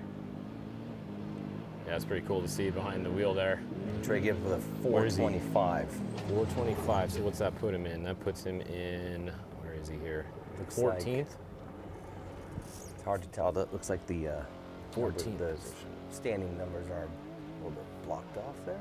Yeah, I have him in 14th overall, 12th in class. So 425.699. On board here with the 236 entry of Mike Marsal, piloted by Troy Grabowski.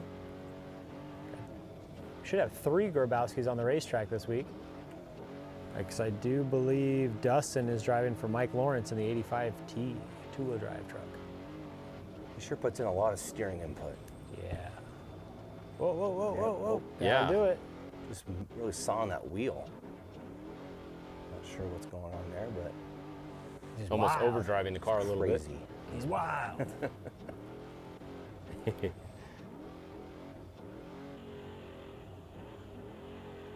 like he's looking down at something. Looking down at his right hand. Say Matt. I think Matt Martinez there is right in the passenger seat. Mil Spec Matt, one of Evan Weller's. Yeah, that's what it says on the list here, so Yeah. you're correct.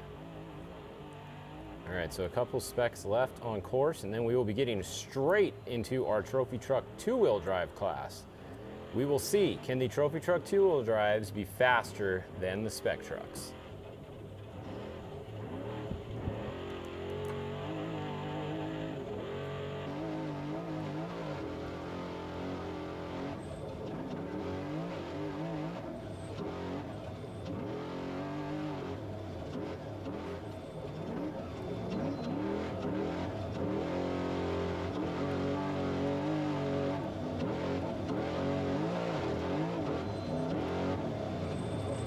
Big ditch right here. Oh yeah. Yeah, that's getting a little ugly there. Should be getting a split time here for the 236. See where we stack up. 235. All right. A little quicker than the majority of the other specs, so we'll see how it pans out in the end. All right, the 269 just finished. Manila with a 444 in the 29th position.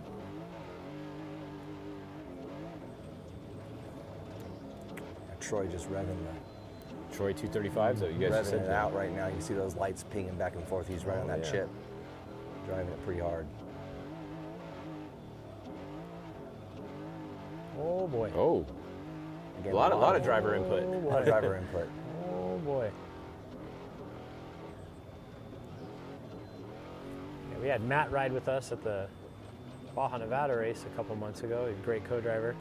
Now after watching this, I think he had a nice mellow ride riding with us versus being in here. A little less aggressive. Yeah, Grabowski's all go for it, that's for sure. They're all fast. I love watching it. Let's see, what position can they take? I'm gonna scroll back up because it's gonna be somewhere towards the top up here. Should be a top 10 for sure, let's see.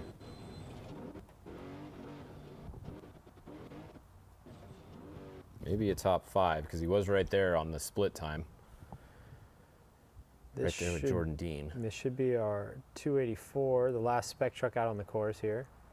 Perfect, and then our first Trophy Truck two-wheel drive is gonna be Cameron Steele.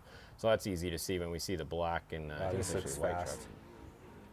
Let's see, where are they at? Mike Mersal with Troy Grabowski driving. 418. All Fourth. right. Fourth position overall. All right, so he knocks Ben Hagel down a spot, and he's just behind Justin Davis by about 1 second. So 418.827. What a great starting position. All right, so yeah, Jose Contreras, like you said, last one out on course, the 284. Then we're going to get to Cameron Steele in the Trophy Truck two-wheel drives.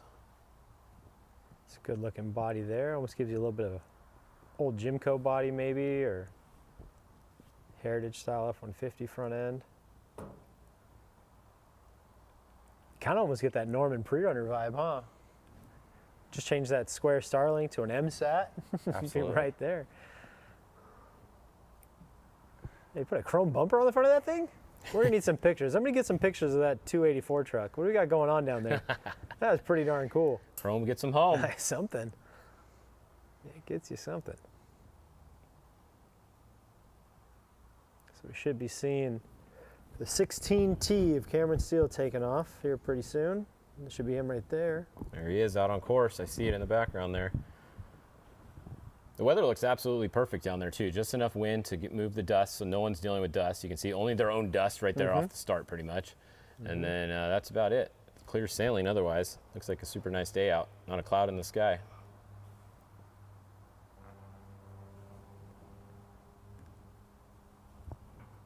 So we'll see. Can they knock these specs back down? Because right now we have specs sitting in the second position all the way through the 11th position. I'm trying to understand who we're watching right That's now. not Cameron. We don't know what. Oh, is that? That may be, there was somebody that didn't go. Matt Winslow, 259. Yes, there we go. Okay. That's what There you go. He did not go earlier, so that's why I knew maybe that's who that was. So we do have one more guy going right now, Matt Winslow. It looks like he maybe was working on the truck or something. He's out on course right now for his run. Then it will be Cameron Steele next. Matt was originally scheduled to go 12th, but he did not start 12th. Sometimes if you go out on your practice lap and you have a problem with the truck, you need to fix something, Score will let you, fix it, and then you just start a little bit later on your qualifying lap here. but no penalty or anything like that.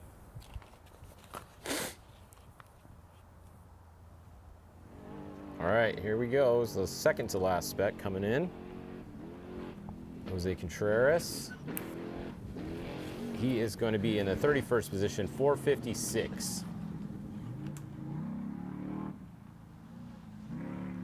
456.080. All right, so now we're just waiting on Matt Winslow, and then we'll be done with the spec trucks.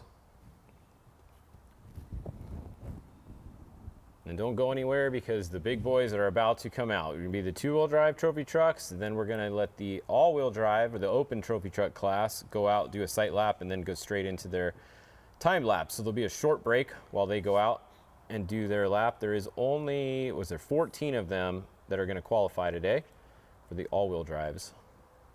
All-wheel drives are open. If you want to race your two-wheel drive in the all-wheel drive class, you can. It's not really the all-wheel drive class. It's just the regular trophy truck class, right?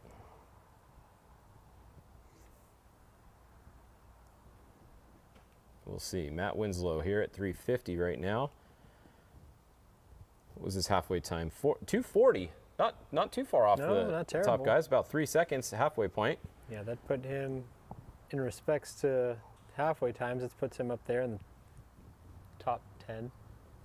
I do show Cameron Steele on course. So Cameron Steele is on course. That may be him right there. No. That is Winslow still. Is that Winslow still? All right.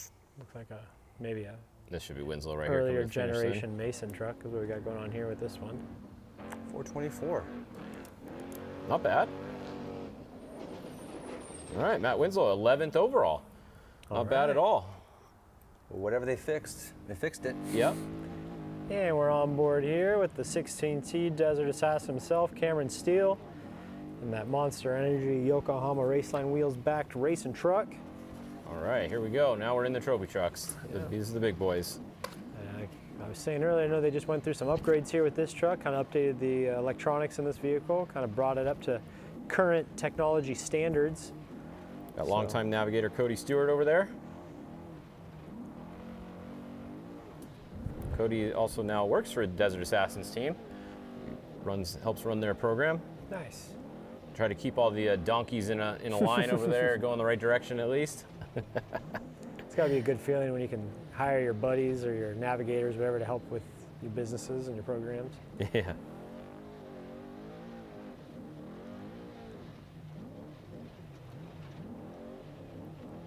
A lot of pressure here on Cameron to try and bump out some of those spec trucks. A lot of chatter there on the interwebs. We'll see how this goes.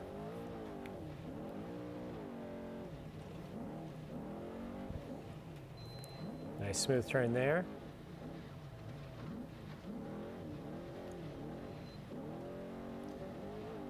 At the halfway mark, 234.5 for Cameron. It's a good spot there.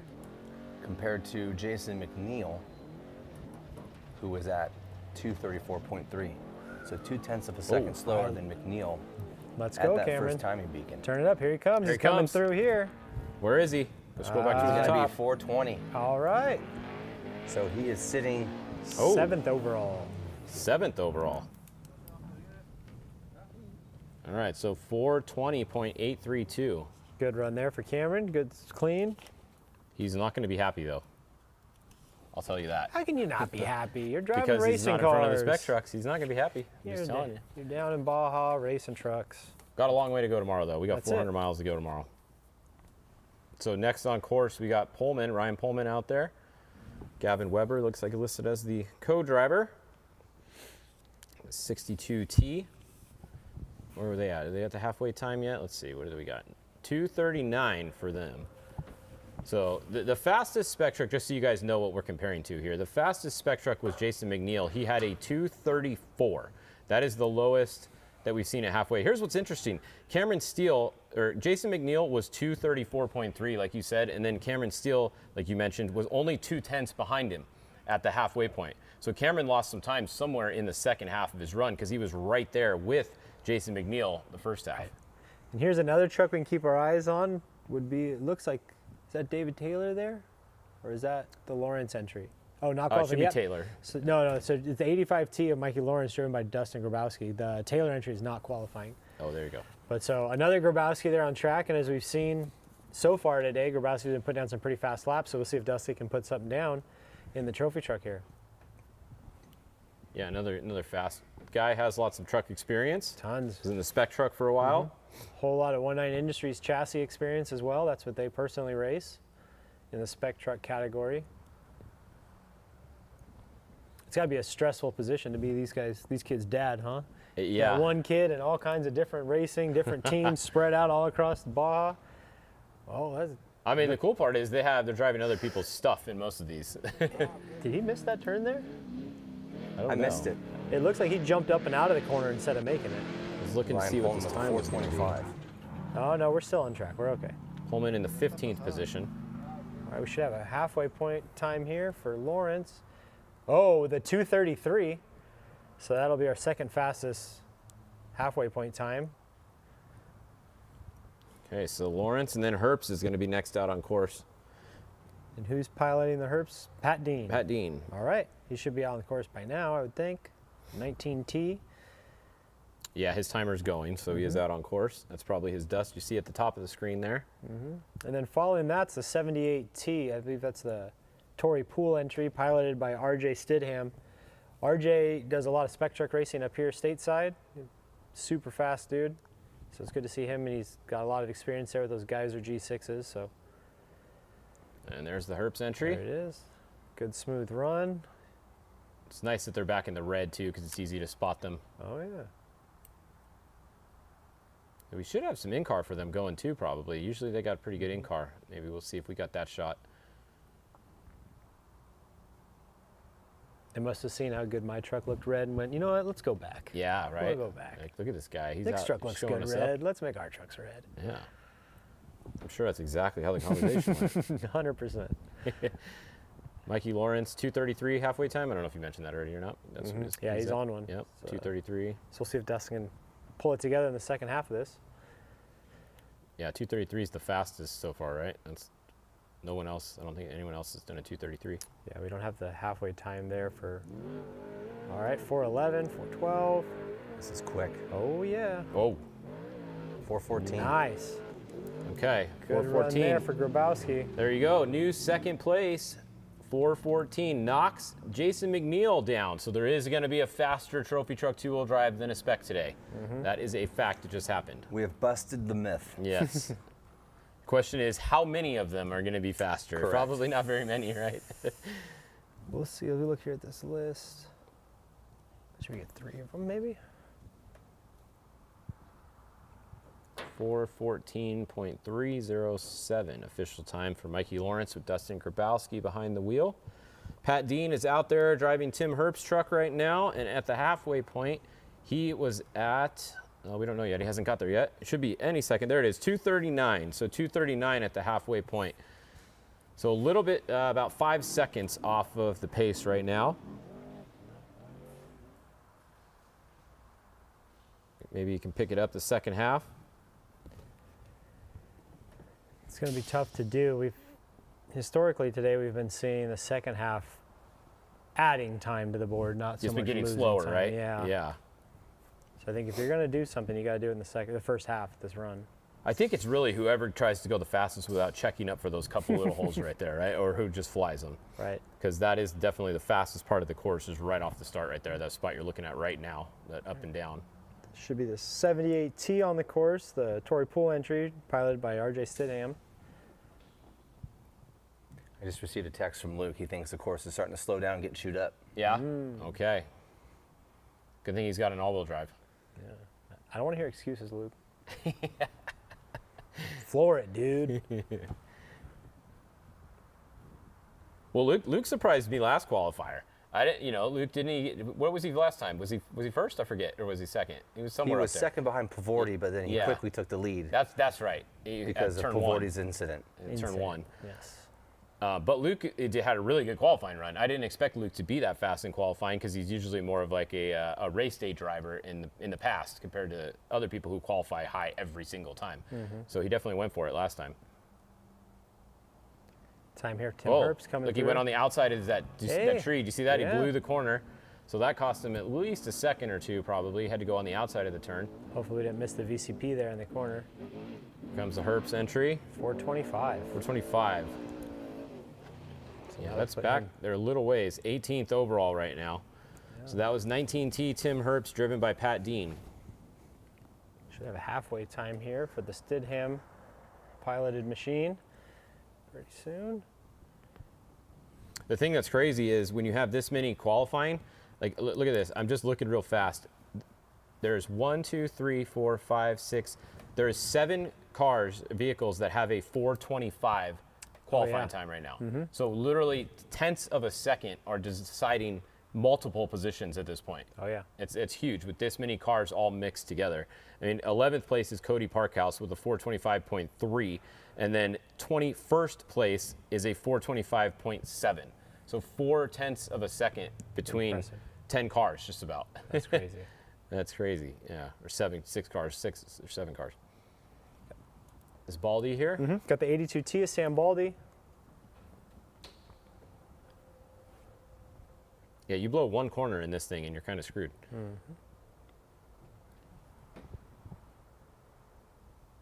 RJ Stidham should have a time any second here for the halfway point. Haven't seen his pop up yet.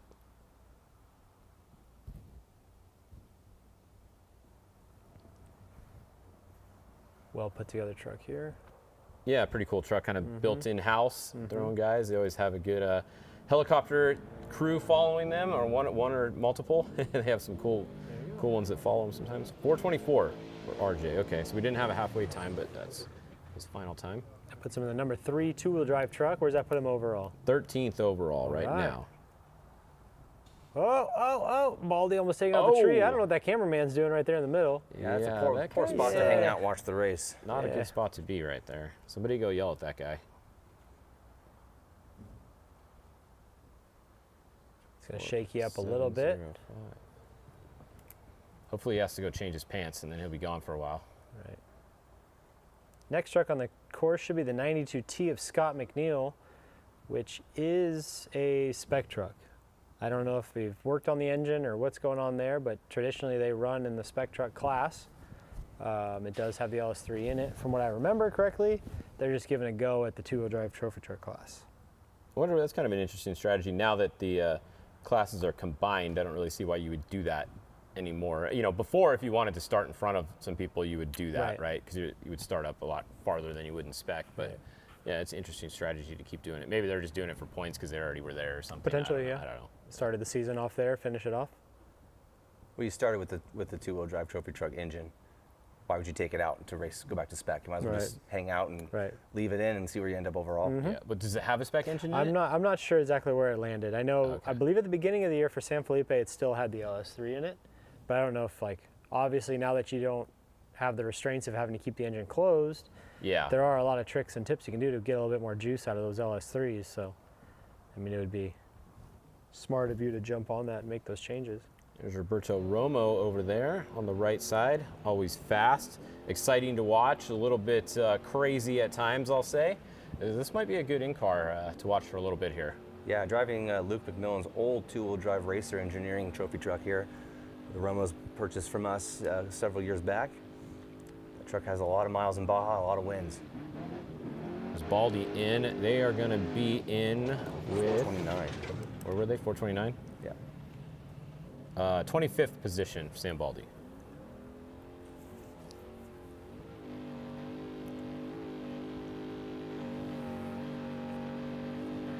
Yeah, this is a good one to watch here. Oh, yeah. He's definitely not scared ever. No.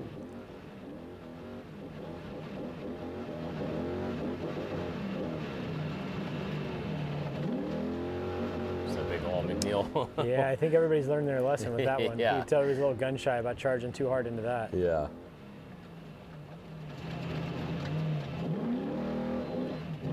Yeah, that turn's getting rough there, trying to make that one smooth. It's getting some material built up there on the outside.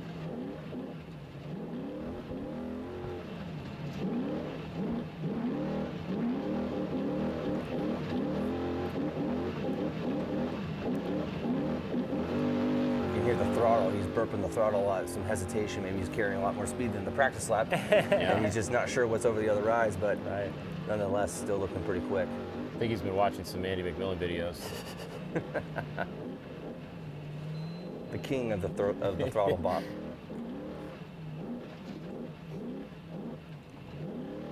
Right Yeah, here, this turn is degrading. really shaking up a lot of people because you hit that ditch and it pushes you outside. Right. Yeah. And it's a hard right turn back to a hard left, so you have to navigate that as best as you can with a ditch, hard right to a hard left. Yeah, it's almost like if you lose that front traction, that front bite, you're kind of doomed for the next couple corners before you get your bearings back. That was David Ziegler there on the right side of your screen, starting, going off the line. 15T there, another Brenthal truck.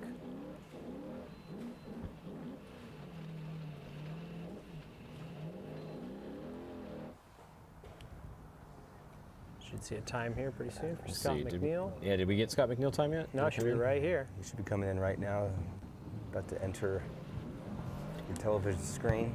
Romo's at 2:38 halfway, so it's only about a second off some of the faster guys. There you go, 451. 38th position for Scott McNeil.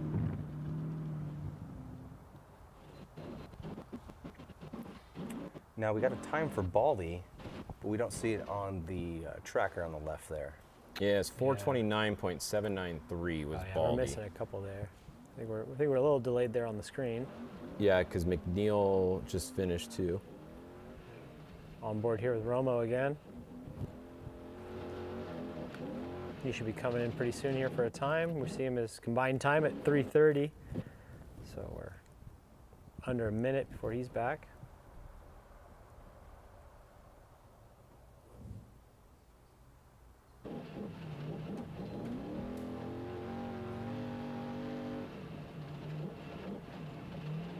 Got about 20 seconds to get back to the start finish if he's going to do something.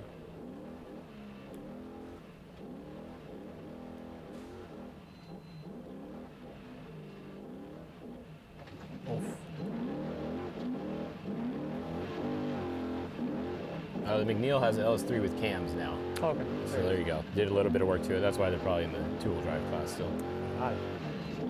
Off the line here, we've got the 65T piloted by Greg Adler. Believe. Well, actually, it's Thomas Fisher driving it. There Yep. it is. Greg Adler's truck. And George Lamita there in the passenger seat. Spent a good 6 or 7 years working with him over there at Full Parts in the engineering department. He's been riding with Greg and helping Greg out for a long time with his race program. So don't mess up in there, George. See, Romo came in. Did you guys read the time already or no? 4:23. Yeah, 4:23. 12th position? 12th overall. For Roberto Romo Jr. Third in class, 12th overall.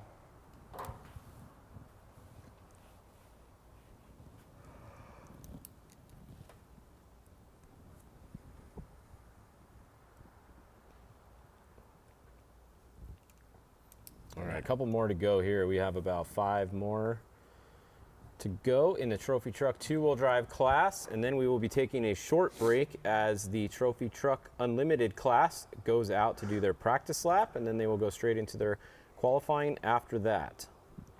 We will be live all day for you guys. Don't worry, you won't miss any action. Here at the Method Race Wheels 2025 Baja 400 Qualifier, live from just outside Ensenada, Baja California. Question is, who's going to knock off, or can anybody knock off Gustavo Vedoso, the senior's entry, driven by Ricky Johnson at the top? He is currently 6 seconds faster than the second truck. I mean, you mean right now, currently, or no, in throughout total. the day? Yeah, throughout the day. Oh, absolutely. Yeah? I think so, yeah. If you look at that list of there's some heavy premier hitters. all-wheel drive trophy truck class, yeah, there's some fast dudes in Yeah. there. I mean, the 23 of Dan McMillan. Clearly. One fast guy. Yeah. Certainly one to watch, the 23 truck. Yeah. We'll see how he does today. Do not leave your seat Are they until you see qualifying? it go. No. No, okay. It said on your the R. So. Who's qualifying? I don't know. Yeah. It has you listed as 10th, so that's what I was asking. About to have a Scooby-Doo moment over here. Do you gonna pull your mask off? It's not actually you? Well, the same thing with Tavo's truck, right? Because we know everybody saw Tavo's video. He said he's not racing, but his truck is here, and they do have a driver listed, Juan Pablo JP Vidosla, listed for qualifying. So I'm not sure if they are going to qualify or not. We'll find out, I guess. Also interesting, riding with JP Vidosla is not Javi. Yeah. It's Raul Ramirez. Yeah. So, not sure what's going on there. A little bit of a shakeup going on. Good for JP. Yeah. All right, so a couple cars left here in the two-wheel drive class. We should have David Ziegler coming in with the time next. Let's see, did we get a halfway time for? Oh, he's in with the time. Where is his time? 35th. So 35th for David, 4:40. Should have the 42T of Maverick Gaunt on the track. Another spec truck converted to two-wheel drive trophy truck. I would assume same thing, probably a camshaft and a little bit of engine upgrades to keep that thing. I heard that somebody just told me they put a sequential in it as well. Oh, perfect. So there you go. That's like we always say, if we could put a multiple gear box in the spec trucks, man, those things would be so fun to race. I'm wondering where the wind sail's at. Remember they had that giant wind sail? Oh, I don't think think we've seen the truck. Yeah. Have we seen the truck? We don't know. It might have it. I feel like I'd see it. They didn't have it last time. Remember, they didn't have it at the 500 qualifier. True. I think they ditched it. They said it's not worth the hassle. I don't know, just guessing. Can you imagine if you catch I think that was a sprint car. It was, yeah. Method. Them dirt track dudes know what they're doing. I don't think there was enough high-speed corners for it to come into play, because that's really where that comes in, is on a high-speed corner, right? Sure. Yeah, here we go. Truck sitting tall. That might be the This is Josh 35T. DeJong? No, it might could be Kevin Adler. Yeah, that's an Adler. Yep. Yep, that's an Adler. So Okay. Jinko right there on the front. So Kevin Adler off. We should have next on the line going to be Josh DeJong next in the 17T. And then we only have one more, and then that's it. So we got 3 cars left to go besides the ones that are on course right now.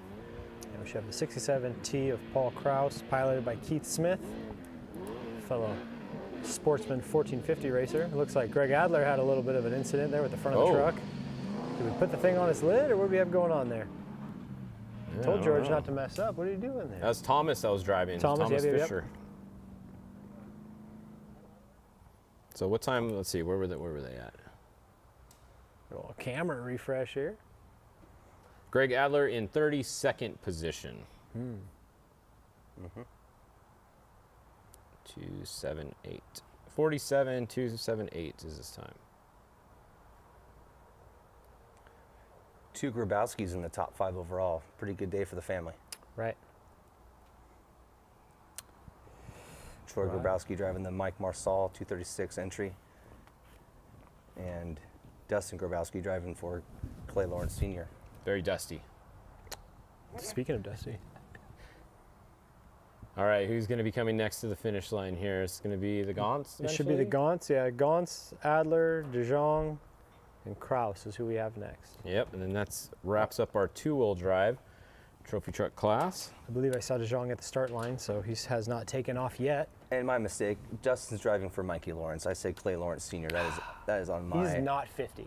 He's not 50. That is for sure not 50. Which one, Dustin? Yeah, Dustin, I we said Dustin was driving apologize. for Clay Lawrence Sr., which there's only one Clay Lawrence. That makes no sense either.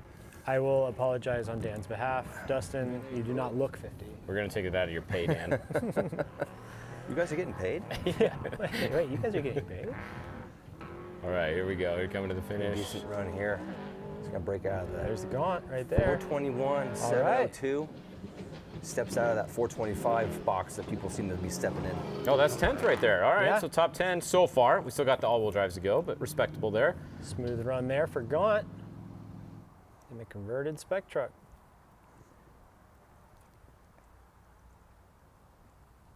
This should be DeJong, I believe, here. Yeah, it should be DeJong.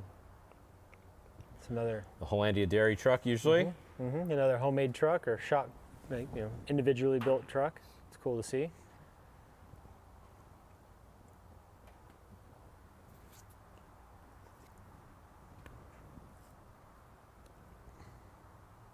Yeah, it's just a perfect day out down there. Looks nice.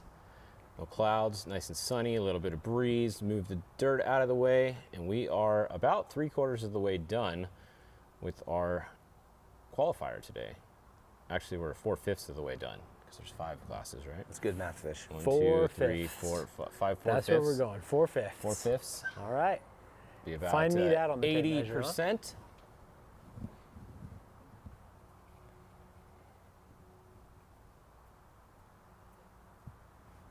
But yeah, we have some heavy hitters coming up. I mean, we have Bryce Menzies back in Mexico. Great to see back in Mexico. Toby Price, who has won almost every qualifying that there is usually. We got some real heavy hitters coming up. We got Ampudia. We got Robbie Gordon even in here. We got Polvardi. Yeah, Luke. I mean, man, this is just stacked. Harley Lettner's going to drive Kevin Thompson's truck in a little bit. Justin Lofton. It's going to be fun to watch. And the number 5. Yeah, Robbie. The 2-engine truck. Yes. With Max Gordon riding.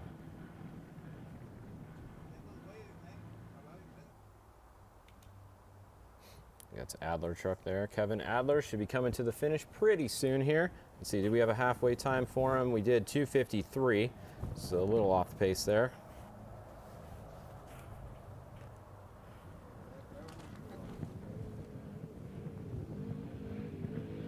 Kevin Adler coming in. 450. That is the 42nd position.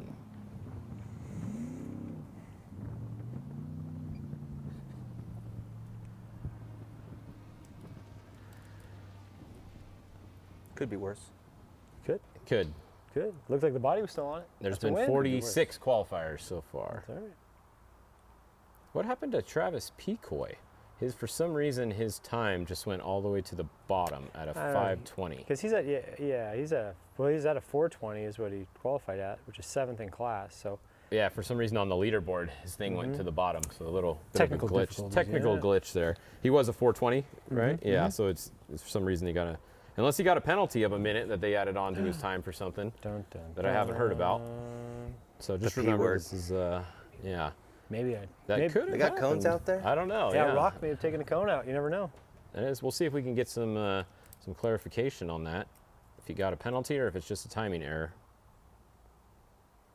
Got the 17T entry here. Josh DeJong again out here running smooth. Had the opportunity to see this truck run down in Placer City with the STG boys tuning it up. Great sounding truck, good looking truck. Duncan and his team doing what they do, making things work good.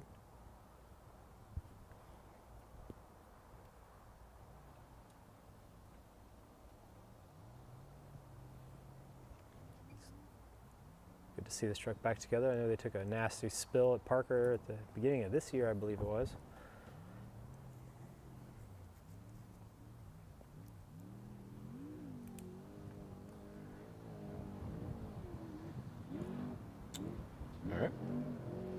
All right, there's Josh DeJong in. We only got a couple cars left. We got one car left on course. Josh DeJong, 38th, 441. He may have had some problems out there because he's usually a little bit faster than that. We should have the 67T of Paul Krause out there. And that should be it. It should be the last vehicle before we send out our all-wheel drives or our premier trophy truck class out for a sight lap before they put down their timed laps. And just did confirm Travis Pecoy got a 1-minute penalty. For what? I don't know. We need to know. We'll find out what People for. want to know. Dan, what is So it? that's why he's showing as a 520 now. Wow, that's huge because he's now sitting in 47th right now. And he was sitting, wasn't he in the top 10 or top 5 even? Yeah. Wow, so he went from all the way up there to all the way in the back. Well, with a 1-minute penalty. 1 minute penalty. With a 420, he was up there quite far. If I'm looking at this, 420 would have landed him in like 8th position. Oh boy, 8th. From 8th to 47th so far. What do you do to get a 1-minute penalty? I don't know. We'll Step try out and get a little bit further than those lettered BCPs. Yeah.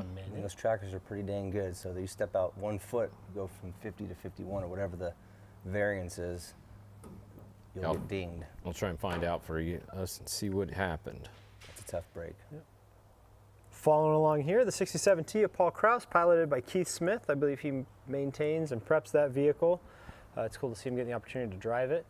Keith Smith, somebody we competed with for years in 1450 sportsman truck racing. He's got a good prep shop going and out there having fun, getting to enjoy the fruits of his labor there, getting to drive the truck he put together. It's got to be a good feeling. All right, so final truck on course for this session of qualifying. It's coming in with, nice, 440. 440? All right, so that puts him in 38th position. 440.904. All right, well, that wraps it up for our first session of qualifying, which was all of the classes besides the main Trophy Truck Unlimited class, which is all-wheel drives. If you want to race a two-wheel drive in it, you can. So what we're going to do is we're going to send those guys out on their qualifying lap right now. I think, do we have the leaderboard we could look at maybe? We could bring up the leaderboard real quick and show the top 10 overall if we have it in a minute here. Maybe we can get it loaded for you guys. If not, we have Gustavo Badosa Sr. sitting at the top right now, so Ricky Johnson driving that truck. He is currently #1 still. We got Mikey Lawrence is in the 85T, so that's a two-wheel drive trophy truck, in second, and then Jason McNeil in Spec is third. So the top 3 positions are 3 different classes. Separate classes, correct. That's kind of cool, actually. Like, it seems like it kind of does work, right? You have a Trophy Truck Legend first, you got a Trophy Truck two-wheel drive second, and then a Spec Truck third. Now, where are the all-wheel drives going to go? One of them is going to be up in there for sure. It's just, are they going to be able to knock off Gustavo Badosa and Ricky Johnson or not? We will have to, we'll see in a few minutes. So there you go. There's a look at our board, and that is with them all mixed. So don't mind the Trophy Truck Legends at the top. This is all of them mixed together. Exactly like we said, you got Mikey Lawrence there, Jason McNeil, Justin Davis, Mike Marsal. So that's a lot of Spec trucks that are there. Right. So currently there's 1 two-wheel drive, and then there's 6 or 5 Spec trucks. Correct. So pretty, Spec trucks are fast. Yeah, we got Gaunt there in the two-wheel drive. And Cameron Steele. Class and Cameron Steele. So that's why I meant there's 5 between them. Oh, yeah, gotcha. 5 between the first and second one. And then, yeah, so it is mixed up pretty well. I mean, these guys were saying that they wanted to start up there. They came out, and so far they did it, right? Right. They put up. Yeah, and like we had talked earlier, like there are those top 5 guys that you can almost guarantee are going to land in those positions, and those are some of those top 5 guys. Yes. Yeah, I can't say I'm surprised by this list at all. Yeah, I will give a shout out to, again, the Hagels. What a great run for them. Right. 6th overall in the Group 1 qualifying. It's a hell of a run for them. Right. Yeah, definitely. That is definitely that. Oh, I did get confirmation. Okay, so Travis Picoy got a 1-minute penalty. He did not go 37 miles an hour on the observation lap. He went like full speed on the observation lap, which you're not allowed to do that. That'll do it. So he got a 1-minute penalty, and like we saw, he went from the top, what was he, top 10? Looked like 8th. 8th, all the way down to 47th, and he's going to get bumped even further because a lot of these all-wheel drives are going to be in front of that time. So big mistake. If you guys are going out on your qualifying practice lap, remember it's 37 miles an hour. You can't go faster than that. Jose G doesn't mess around. The rules are the rules, and it is what it is, right? So, all right. We will be back in a few minutes. We're going to let them go out on their qualifying practice lap, and we'll see you guys in, I don't know, about 10 minutes or so. Perfect. So we'll see you guys soon.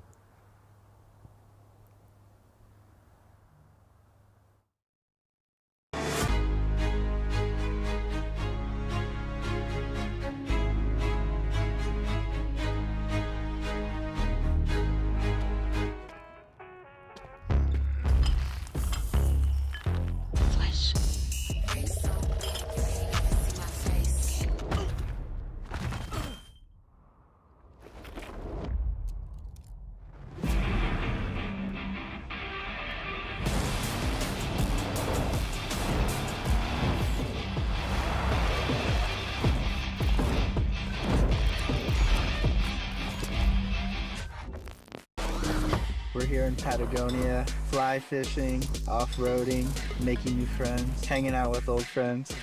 One of the things I love about BF Goodrich, besides their amazing tires, is the way they are teaching people to tread lightly. People who explore the outdoors, they're the best stewards of that land. They do it for their children, for their grandchildren. You don't need a map to find your community.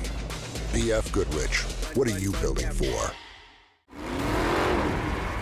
Over 25 years of off-road racing dominance. Proprietary patented race technology. Proudly made in the USA. Unparalleled customer service and support.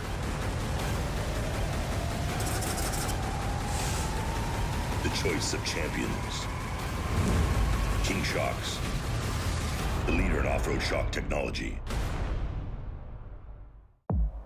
To tell you the truth, we could take or leave the extravagance, the attention, the celebrity, the bragging rights, the bravado, because all we've ever really wanted is for every Ford driver to feel this.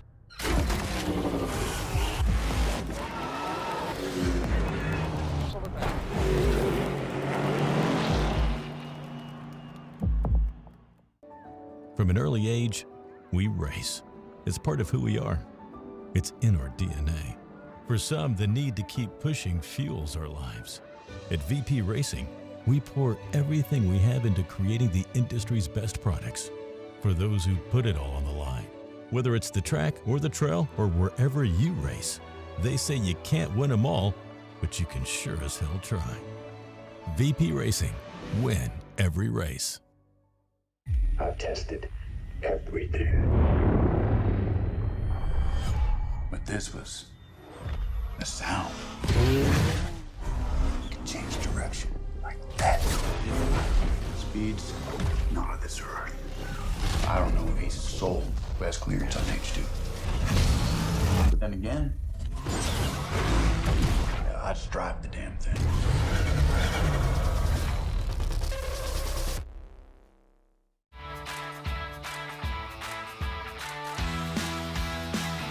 Hey Nick, can you hear me? Oh yeah. I might have to pay the rear sprocket.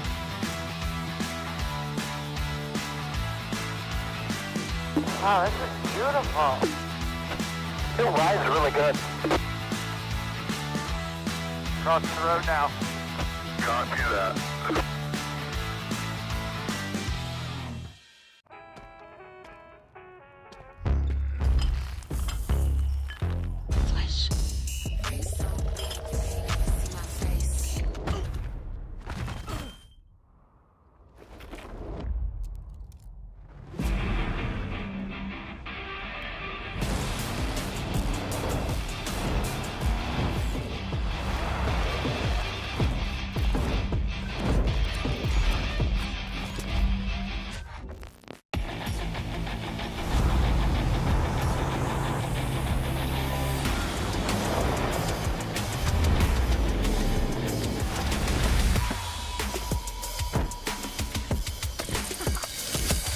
Best views are earned. This is the BF Goodrich All-Terrain KO3. BF Goodrich, what are you building for?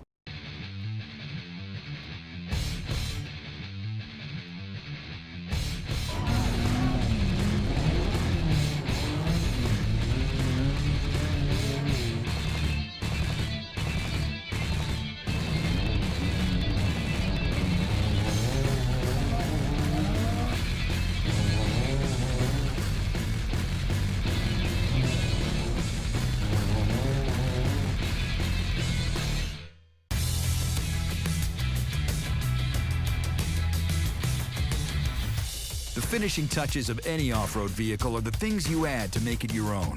That's why we've developed a full collection of over 70 Polaris-engineered accessories specifically designed for Pro R.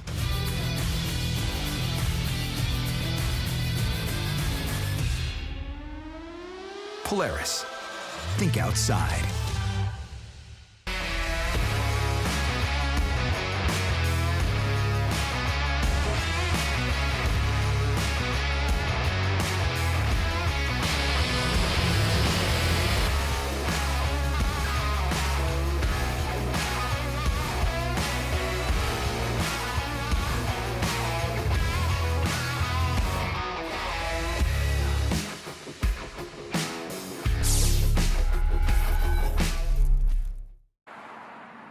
Dame una bomba de agua. ¿Tienes anticongelante? Para tu auto o tu taller, en AutoZone estamos para ti. Con más de 100,000 números de parte disponibles y una gran variedad de productos. Con AutoZone,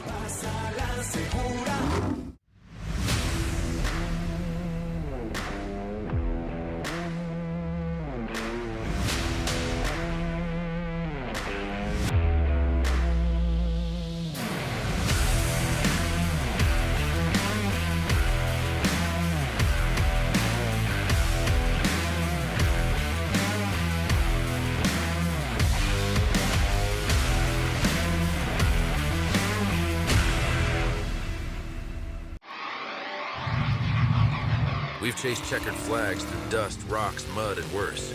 We've crowned champions, racked up wins in places where tires go to die. And we're still just getting started. From hammering at hammers to Baja bangers. If it's brutal, beautiful, or just plain ridiculous, we're there. So whether you're bombing through the desert or just dodging potholes in rush hour, tread victoriously with Max's tires, built for whatever you're chasing.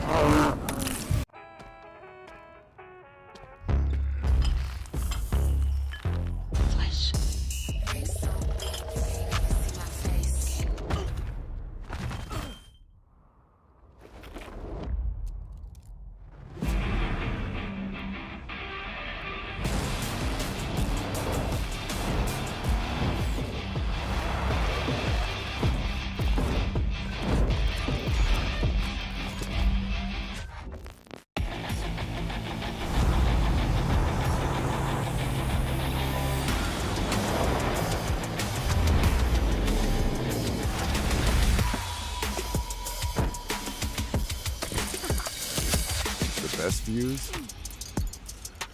are earned. This is the BF Goodrich All-Terrain KO3. BF Goodrich, what are you building for? Over 25 years of off-road racing dominance. Proprietary patented race technology. Proudly made in the USA. Unparalleled customer service and support.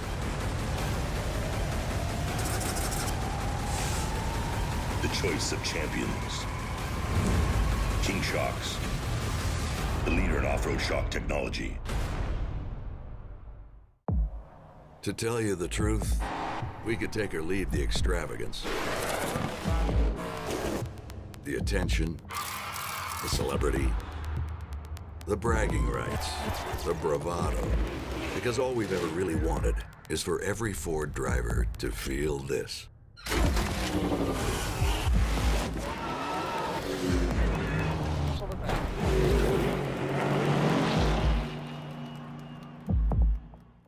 I've tested everything.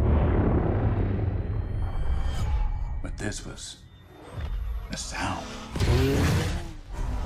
Change direction like that. Speeds not of this earth. I don't know if he's sold best clearance on H2. But then again, I'd just drive the damn thing.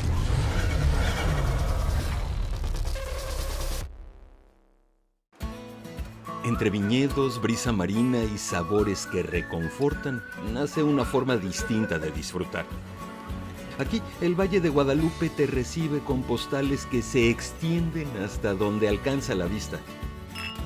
Y cuando llega el momento de sentarse a la mesa, el sabor lo dice todo. El muelle vibra con llegadas y despedidas, con historias y encuentros. Ensenada te conquista, porque transforma lo cotidiano en miles de experiencias que ahora son tuyas. Ensenada, donde lo ordinario es extraordinario.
Best views are earned. This is the BF Goodrich All-Terrain KO3. BF Goodrich, what are you building for? Hola, Tavo Vildósola aquí. La revista Score Journal sale cada mes. Hay que leerla para estar actualizados de todo lo que está pasando en nuestro deporte, el deporte que amamos y que queremos aquí de la Baja. Entonces, ahí nos vemos en la revista. No se olviden de leer el Score Journal, la mejor revista para el off-road. Manténganse al tanto de todos los updates y todas las noticias por ahí. Saludos. Revista Score Journal, muy interesante, muy buena y pues síganla. Ánimo.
Dame una bomba de agua. ¿Tienes anticongelante? Para tu auto o tu taller, en AutoZone estamos para ti. Con más de 100,000 números de parte disponibles y una gran variedad de productos. Con AutoZone, Pásala segura.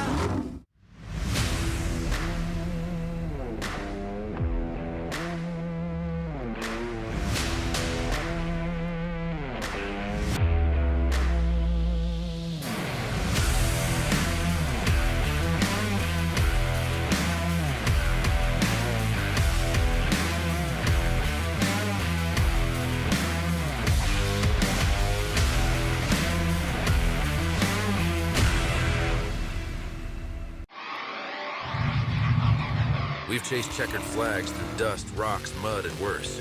We've crowned champions, racked up wins in places where tires go to die.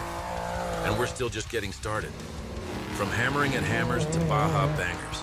If it's brutal, beautiful, or just plain ridiculous, we're there. So whether you're bombing through the desert or just dodging potholes in rush hour, tread victoriously with Max's tires, built for whatever you're chasing.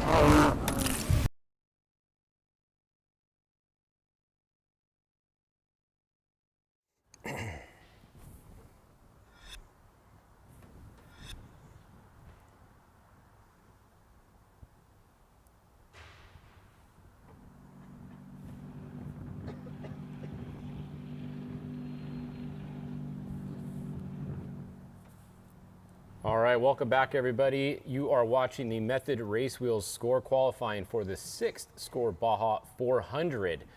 I am Austin Fish Farner, joined once again by Nick Isenhouer and Dan McMillan, bringing you all the qualifying action today from down outside Ensenada, Baja California. What you just saw there on the screen is the main trophy truck class going out on their sight lap. They do have to do 37 miles an hour. If you don't do 37 miles an hour, you get a 1-minute penalty, as we saw in the last group. Unfortunately, that pretty much ends your day. So 37 miles an hour, you get to go out, check out the sight lap, and then they're going to restack everybody, and we're going to start. It looks like on our system here, we've got about only, actually, I think the last car, Robbie's out on course right now because Tavo is not doing it, we don't think, and then Dan McMillan is obviously sitting right here, so he will not be qualifying today, but he will be racing the Baja 1000. Correct. What a shakeup. Yeah, racing the 1000 in November with my cousin Andy, and looking forward to that. Awesome. And for those of you guys wondering why his name's on here, you do have to start the Baja 400 and able to qualify at the Baja 1000, correct? Correct. So a little, not a loophole thing there, but a little thing you got to do. You got to at least drive a car off the start line. Right. give them your entry fee, and then you get to start at the Baja 1000 in qualifying. Exactly. That's exactly how it works. That's it. There we go. All right, so we're just a few minutes away. Robbie Gordon is the last one on course right now, doing his sight lap, and then we will be going straight to the time lapse. First one off the line is going to be, if our order's correct, it's Bryce Menzies is listed as first, so it should be Bryce with Oren in there with him, and then Toby Price. So 1 and 2, first and second off the line, could very well be your first and second qualifiers. These guys are fast. They've both been the top qualifying spot many a times. But look at this list. I mean, it's pretty stacked. We have 14 cars, maybe 13 that are going to qualify today.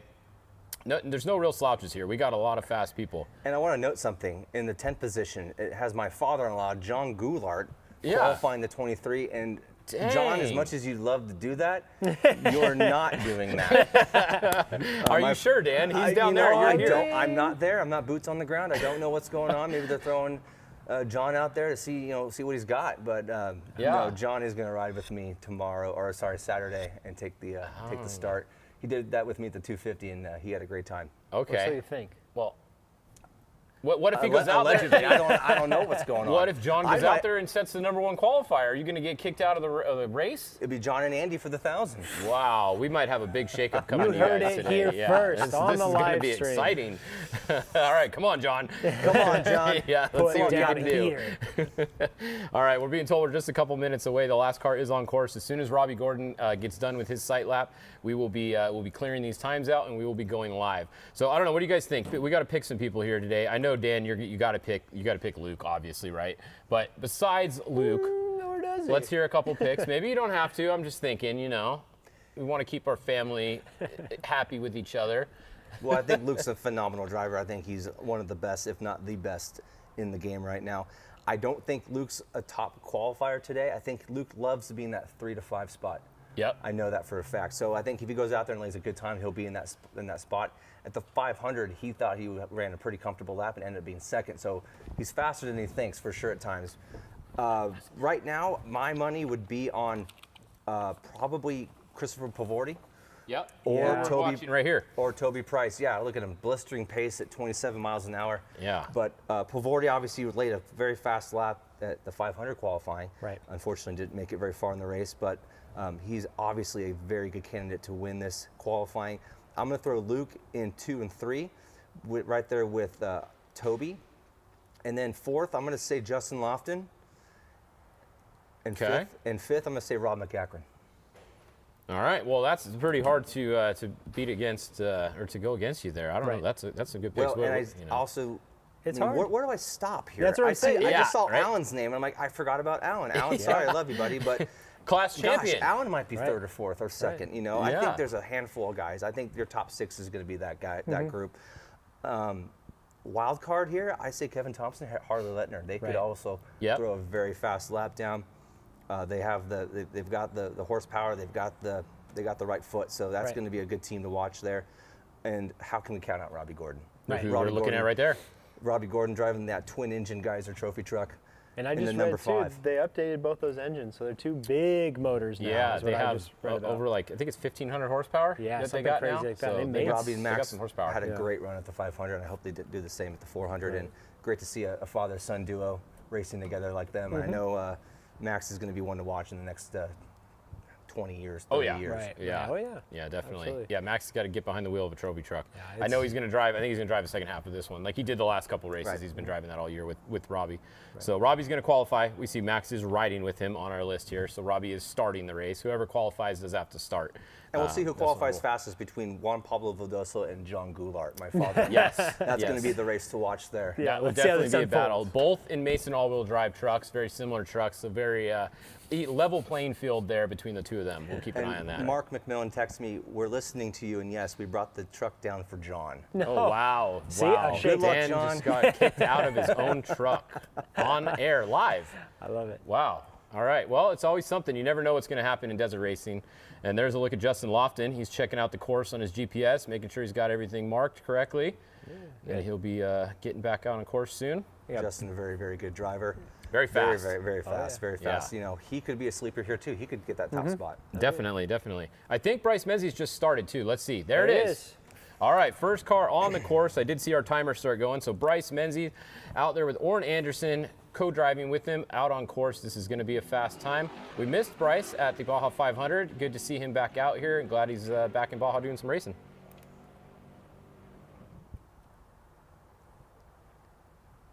And our time from earlier to beat is a 4:08. So 4:08 was our #1 qualifier so far today. So whoever wants that top spot is going to have to be faster than Ricky Johnson with a 4:08. There was a 6-second gap between first and second, actually. So that gap's going to be closed a lot on these ones, I bet. Question is, can anybody get under a 4?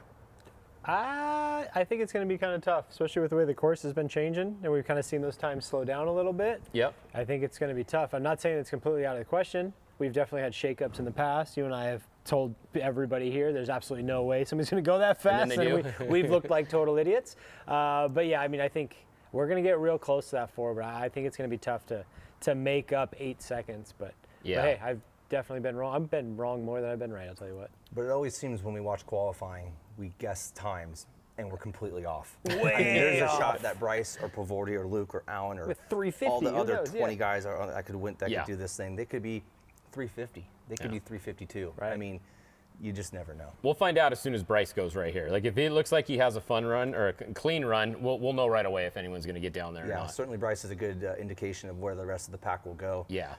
And like Nick said earlier, the short course mentality of the kill switch. You know, these guys like Bryce and Trey Gibbs and the short course guys have that kill switch. They know, 20 minutes of racing hard, they're used to that in short course. You know, you race as hard as you can for 20 minutes. Guys with short course experience like Bryce Menzies seem to do well at qualifying because of that experience. Yeah, exactly. Yeah, and the guy going second, Toby Price, who's out on course right now, just leaving the start line, is no slouch either. Like I said, he's won most of the qualifyings that he's done. I think he's only not won maybe 2 of them or so. So he's been very fast in this truck. So we'll see what he does here. I think last time Toby qualified out here at Ojos, he spun out and won by 8 seconds still. Correct. Got to the pit and was mad that he spun out, and they told him, you won by about 8 seconds still. Yeah. So Toby is, you talk about fearless. That guy's got no fear on a bike, in a truck, And you think about that. He's got so much speed and experience on two-wheel drive, on a motorcycle with no cage. You put him in a cage, he's fearless. Invincible. Oh, yeah, He's exactly. invincible. Yeah. So, yeah, man, Toby is a fast driver. Definitely, you don't win a couple Dakars without being a fast, rider, driver, anything. And all the bike guys that are fast, most of them turn into good drivers. When they do get in the trucks. Larry Rossler, same thing, was a bike rider. And Larry Rossler told me something one time that I will never forget. He said, "My memory was my life." When he was racing for Husqvarna and Kawasaki, his memory was his life.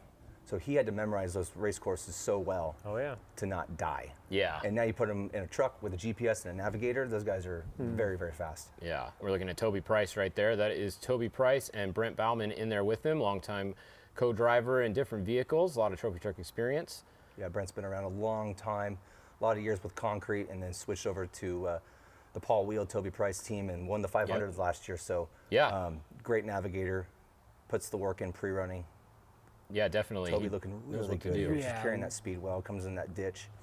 I was going to make mention of that, just watching the truck move through that red dirt there and how much quicker it goes. That tricky turn, yeah. That looks pretty good right there. Stuck it pretty well there, yeah, absolutely. Get that front end digging pretty good. Yeah. I mean, Dan, when you drive these things, you drive these all-wheel drives. How much of a difference is it between the all-wheel drive and the two-wheel drive? Obviously, you've driven both. It's very different. The all-wheel drive, you have a lot more weight in the front. So when you're in the high speed on a dry lake bed, for example, you're wow, look at this. That's 408, huh? 410. Wow. All right. So right there, 2 seconds there off Gustavo Sr. So Gustavo Sr., Ricky Johnson still in first place by 2 seconds. I think it's going to be hard to beat 4 minutes just seeing that time right there. Absolutely. But to go back to what I was saying earlier, the all-wheel drive, the front sticks to the ground, so you get on a dry lake bed and you don't think you're going that fast, but you're doing about 120 miles an hour. When a two-wheel drive, without that weight, the front and the hood starts to lift. So you're going fast because the truck's getting kind of high speed and kind of, the hood starts to lift. So the all-wheel drive definitely sticks to the ground, and it's very deceiving on how fast you're going. Wow, what do we got? Split time? Whoa, yeah, split time here for Toby Price at 2:20, which is the fastest halfway time we've seen all day today. Bryce was 2:27, just for a comparison. That's a 7-second differential on the first timing beacon. That's impressive. And that's going to be very, very quick. So if you were to subtract that time from Bryce's time. That puts Toby at about a 4:04. Mm-hmm. Yeah, that's so. Like I said, we might be wrong. That breaking that 4-minute time might be doable. Absolutely. If anybody's going to do it, it's going to be Toby. We had the 87 just take off of Dallas Luttrell. He's out there behind Toby. Dallas Luttrell's truck prepped by the Gerke brothers, longtime prep guys out of Las Vegas, Nevada. Been with Brian Collins back in the day. Yeah. Another history lesson. Brian Collins, veteran of the sport. Gerke's been around a long time. It looks like Billy's actually in the co-driver seat. He's listed as the co-driver. Perfect. You know, Larry Ragland drove that truck for a while too. It was always fun to see Larry in there. Here comes Bryce. What do we got? This could be our sub-4 second. It is. There it is. Oh, wow. See, told you. We look like idiots. Toby Price, 3:56, breaking that, smashing that 4-minute barrier by 4 seconds. Absolutely obliterating 3.5 it. seconds. That is so impressive. All right. Do we think anybody else in this lineup has what it takes to get ahead of that? Polvardi? Polvardi could. Polvardi, Lofton. Yes. Yeah. Yep. Love Luke. I don't know if Luke will have that. I think Luke will be sub-4. I don't think he will be. You got to push pretty hard to you get got to push hard. do that. Luke's smart. He knows. Yeah. I do think Alan. Oh yeah. I keep forgetting about Alan. You want to put a star on your little list there? I need a highlighter. He goes back a little ways though. I think the course is even going to be worse by the time it gets to him. Right. It's going to be tough Very for him well to beat could him. be. Yeah. I mean, remember these guys went first and second here. Not they were first and second overall today, but they're that far ahead of everyone else here. And keep in mind, Bryce didn't race the 500, so maybe there's some cobwebs he's It's trying been to a shake little while. off. Yeah, definitely.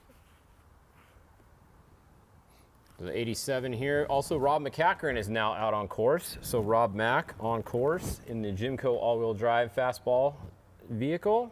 Yeah, really good to see Jimco come around with their all-wheel drive program and have some good results. I know they did very well at the San Felipe 250 earlier this year, and they got the right man in the right seat. So yeah, Rob knows how to set a truck up, how to race it, how to qualify it. So good for Jimco. Yeah, anytime you have Rob Mack driving a truck, you know you have a good driver in there, one of the best. Looking good so far. That is Rob right there. Oh, Very wow! nice. It almost did like a little wheel stand down that thing. Just carrying his momentum over those rises. That's the importance of a good navigator and good note taking, is you can just really carry your momentum over those rises because you can't see them. Yeah. You know, it's easier from a drone for sure, but you know, with the hood, you don't know, so you got to commit to that. And when you have a good guy riding with you and telling you what to do, and experience of Rob, it makes for a pretty deadly combination. Oh yeah, watching Rob navigate through these corners here, like we talked earlier, just digging and moving. That's so impressive there. And that is Bobby Smith from Fox riding with Rob in there too. So got a pretty good co-driver in there with them. Going for a great ride. And like we spoke earlier, I think people kind of forget, we were touching on the short course thing, being able to turn that switch on and off.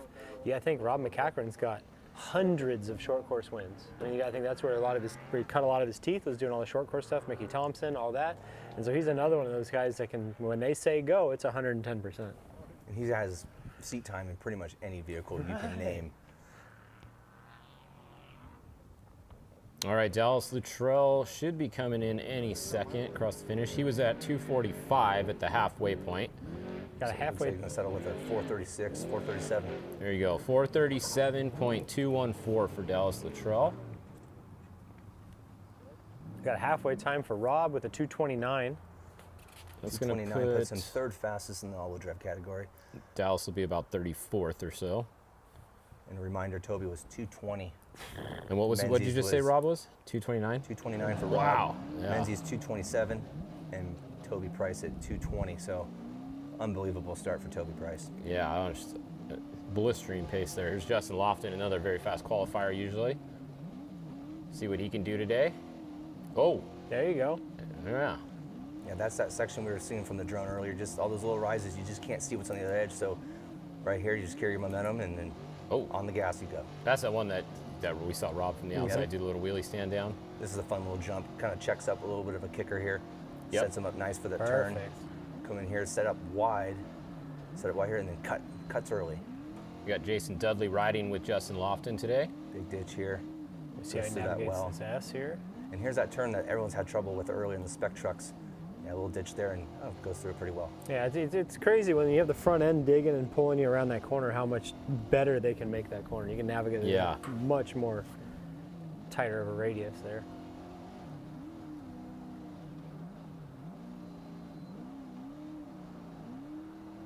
see, we got Rob at 229, hasn't come across finish. Here he comes right now. All right, Rob, 414.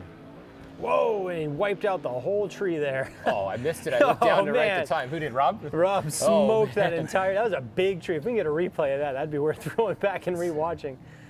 I looked down, dang it, to write down his time, and then I looked up. It's going to take a minute to clear that. Good thing he cleared the timing a little bit at least. Man. Same fish. I wrote down 414 and I heard Nick scream like a little girl. See? That's the benefit of not knowing how to write. I catch all the cool stuff. Oh, man. There's Kevin Thompson, number 70, Mason all-wheel drive trophy truck. Not sure who's qualifying that today. Would it say here? I think it's Wildman Harley Lettner. Yeah, Harley Lettner. There you go. Another longtime veteran of the sport, been around a long time. Raced Class 1 for Yep. a lot of years in that Alpha car. Very, very fast. And look who's riding with him, another veteran, Kellen Walsh. That guy's racing like every weekend between somewhere in the world, literally all over the world, every weekend. That guy's doing some kind of racing, it seems like. Yeah, he's been in a lot of right seats, got a lot of knowledge. So Rob Mack with his 414 is going to be approximately in third or fourth, is that going to be? Yep. I have to combine Looks like these third. here. Depending on what his it'll be 10 splits three, were, Mikey fourth. Lawrence was a 414.307. Fifth. I think he's actually fifth because we got Bryce and Toby are ahead of him. Yep. And then Gustavo and Mikey Lawrence. So our timer here, if you're looking on the left over there, that's only for this group that's going right now. That is not overall. So just keep that in mind when you're looking at the times on the left. That's not going to be their start overall. That's just going to be in this group. They are combining them all together for their actual start. Those times are correct, just the number on the left side is not going to be where they're starting. Lofton should be coming in here for a finish. Already outside of that 4-minute mark. Looks like he's got a little bit of a rougher run. He was at 225 halfway, so that was actually quick. 405. 405, there you go, okay. So that bump him up into the second position in the all-wheel drive category. So 405, that is true second. That is straight up second. Yeah, straight second, because he's ahead of Gustavo, which was a 408. So he is in second, that is correct. So Toby Price is first overall, that's correct. Lofton is second overall. Bryce is actually fourth overall, or fifth overall. Yeah, 9 seconds behind Toby still. And at that timing beacon, looks like Harley was at 2:29, running right in pace with Rob's time. Yep. At that halfway mark. Yeah, someone's going to have to be, I mean, Toby was at a 220, so if anybody's going to even get close to the front, they're going to have to be at a 220 at the halfway point.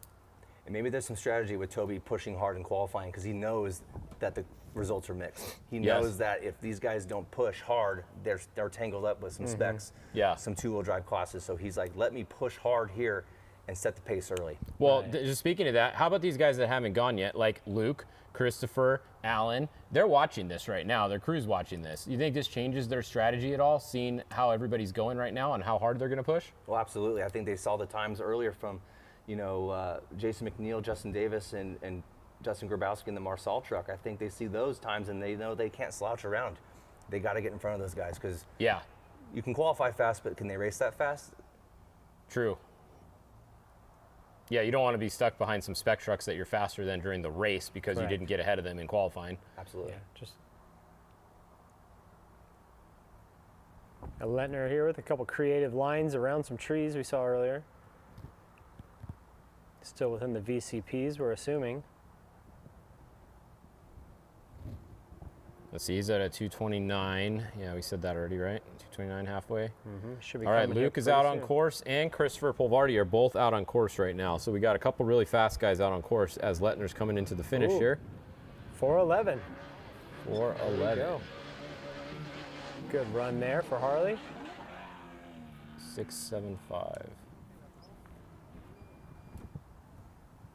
Should have a halfway time here for Luke with a 224. That's a very impressive run there. That puts him in the number 2 position for the halfway point. He's going pretty hard then. That's that's the second fastest we've seen so far at the halfway point. We'll see if he can turn it up a little bit. Of course, right with Luke is Jason Duncan, longtime veteran navigator and owner of SDG, so he knows how to tune a truck for sure. Yep. Yeah, Jason's really fast at doing everything that he needs to do in the truck. Tire changes fast. We're looking at Mike Kim riding right there. So you got Mike Kim from Fox in there with Christopher Polvardi. Battle of the shock tuners in the passenger seats here. Right? Yeah. Both shock tuners, Mike Kim and Jason Duncan out on the course at the same time. Cool to see the telemetry here from Polvardi's camp. You have the Fox Live valve on there. Oh, bobbled that one a touch. See if you can clean it up.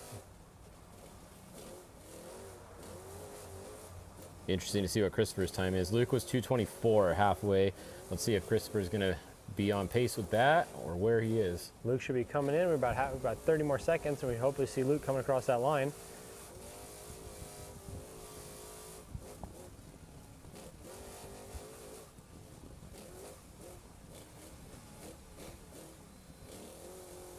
You can kind of cool there at the top, but you can see the gas and the brake pedal usage. So it's kind of on and off both of them. Hard on the brakes there, back on the gas. Should see a split time here for Polvardi.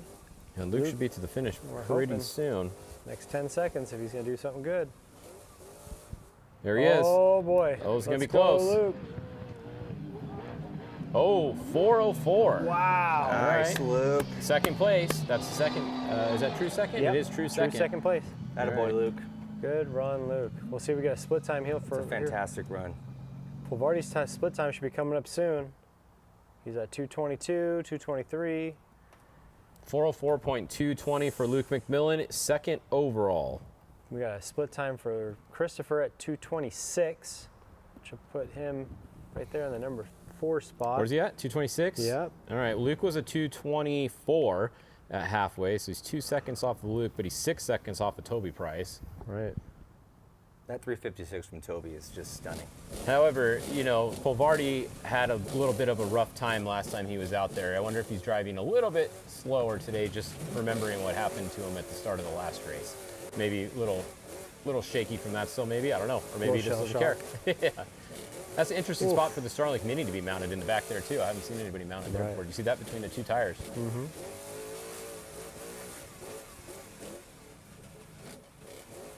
Well, once these trucks are moving at that pace, it really shows how tight and technical that little spot is right there. Yeah, it really is. It's impressive to see how quick you guys go through there. You know, they're buzzing through there at 40 mile an hour. That's pretty darn fast.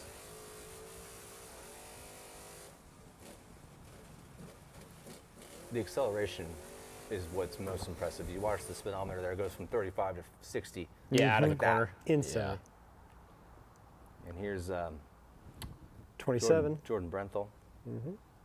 Jonathan Brenthal, sorry. Jonathan. It does list his name on here too. I guess he's maybe driving today. Jonathan Brenthal, and then Alan Impudia should be after him. Should be getting close here for Well, a time actually, for you know what? Polvardi. You know what, Dan? Looking down our list here, I think you're safe because John should have been in front of Jonathan Brenthal here, and I don't see John out on the course, so I think you do still get to drive your truck next race. We got a new time here for Christopher Polvardi. We got a number 2 at a 4:03. Bumps Luke down to the number 3 spot. Still Toby Price holding strong. Oh my gosh, attaboy. Oh, I missed it. I was right in freaking time again. See, that's what you get for doing your schoolwork. Airing it out on that first big high-speed jump. Huge, yeah. Okay, so he was probably listening Almost did to a us, backflip. and he's like, I'm going to show these guys how to put it on the top. He says, forget my name one more time, Dan. Watch this. I'm going to do a stunt. All And right. pretty always somebody to watch, exciting. So what did that push Luke to 4th, we said? Or 3rd? No, he's 3rd. 3rd, yeah. True 3rd. Yeah, Toby, Christopher, Luke. Yep. Lofton. All right, let's see what Alan can do out there. He is our number 1 plate holder. Currently leading in points, correct? He's won the last 2 races. Yeah. I can't imagine he's not. Yeah.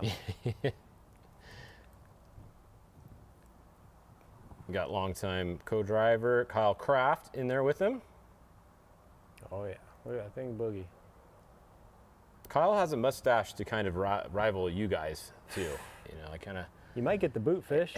I'm just saying, Gotta I grow a didn't stash. get the memo on it. Should have got a fake one on Amazon. But you guys have to before let me showed know up. about 6 months before if I'm going to do it, because that's about how Alan long it's going absolutely to take. airing it out. This is going to be fast. This is a very fast time. Let's see when we get a split for him. We got a split for Jonathan Brenthal, 2:31. Do you think we'll get sub 220 on a split? He's on it. Maybe. Not sure, but this very well could be another sub 4-minute round. Yeah. He's been on a heater like I said, this season. He's been on one. Even last year. That's why he's got the class champion plate.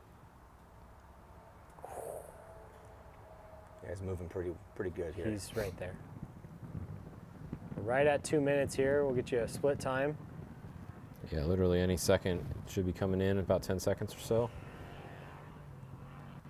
if he's going to be under him. Oh boy. Getting close here. We're 10 seconds out. See where it stacks up. Can he beat a 220? No, got it. Finisher coming in. This will be Brenthal. Jonathan. Oh, he got it back together just in time to miss the arch. Alan and Pudia split 225. 225. Jonathan Brenthal's time 424. The 225 is slower than Luke's, but it's faster than Christopher's, so we'll see how that lines up. Still nothing for Toby Price. Dang, we're almost done with our qualifying already. We only have 2 more cars to go. This went fast today. These guys go so darn fast. We should have the 38 of Eric Husted out here on the track. Okay, then the Brenthal truck a minute ago, that was being driven by James Dean. Oh, okay. And it's an all-wheel drive Brenthal truck. So we've got that's 3 what I thought. Deans. Yeah.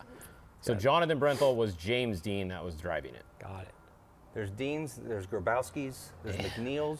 Yeah. McMillans. McMillans, the whole family's out there. Oh my God. It's a family sport. Oh. Looks like he maybe had a left rear flat there, but maybe it's just the dirt, right?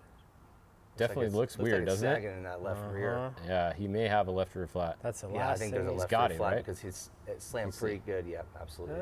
It looks a little low. It's hard to tell. Looks like it's bouncing a lot. It does. It Who are we looks like watching it's got here? a This truck is bed on it. Husted? Yep, this is Husted. Yeah, something's wrong. Eric Husted. So we got Alan Impudia on course coming to the finish soon. We got Eric Husted. And then all we have left is Robbie Gordon. And that's it. That's the end of our qualifier. So Impudia's here at a 349, so 350. So he's got to do something. I'd like to see this finish line here pretty soon. 354, 355, 56. He's not beating Toby. I don't think so. Let's see if he gets in that number 2 spot. Nope. Nope. Oh, he's going to be like 5th. Wow. Oh, no, 402. It went back. Okay, so 402. All right, so there's our true second place there. 402.989. Got Alan Impudia in that Mason Motorsports racing truck. Got off the line, we got Robbie Gordon. And only 1 second in front of Christopher and 2 seconds in front of Luke. That's really close there. Yeah, Right. within a second, a couple of these guys. Let's see what Robbie can do here. Last car to go out today, I believe, unless we have someone starting late, but I don't have anybody else on our list. Another man. Unless John is going to go maybe last here. He may have taken a rear start. We'll see if we see the 23 come off the line. Yeah. Also, we didn't see JP Vidosola go off the line either. We did not. No. Could be taking the green flag. Yes. Yeah, that's probably what's happening. Sure is impressive to see how fast these trucks move through the dirt these days. It's even hard for the drones to keep up. So, Dan, are you going to send it off the jumps in Rancho Nelson? Absolutely. Okay, You have to. perfect. Just wanted to make sure.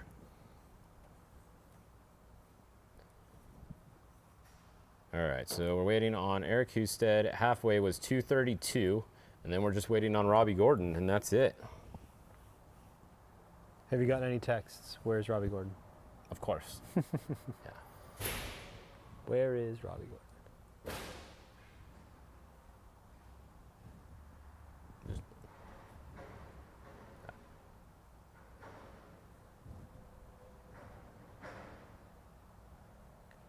Smooth run here for Husted. Maybe not a flat. Maybe not a flat. Yeah, maybe not. There we go. There's a look at Robbie and Max Gordon right there. It should be Max Gordon in the seat over there. It's kind of hard to tell if it is or not. There. Doesn't look like a speed suit. It might not be Max Gordon over there. No, that's not Max. He was listed on our paper as that, but it must not be.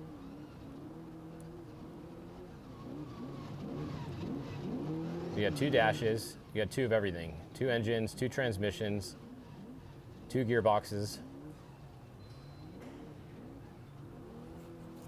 Yeah, and I want to say last time during the broadcast we had talked about the weight of that vehicle, and it wasn't too far off. It wasn't as much as we thought, right? We had kind of assumed it to be a much heavier vehicle, but... All right, Husted in with a 416. Puts him 9th in this class, but I don't know where that is overall. It's Robbie Gordon here at the 230. We got a halfway time for Robbie with a 225. Okay. Which is right there. That's pretty fast. Yeah, and I think Impudia put in a 225.3. And he was second. He was second, and we got Robbie with a 225.9.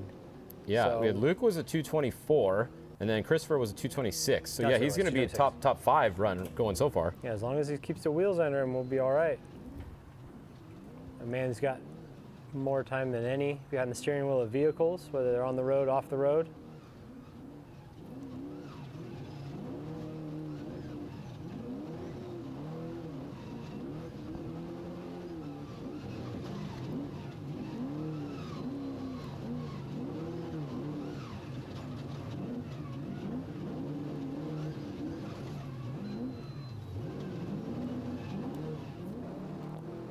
think prepping that truck's got to take a lot of fluids.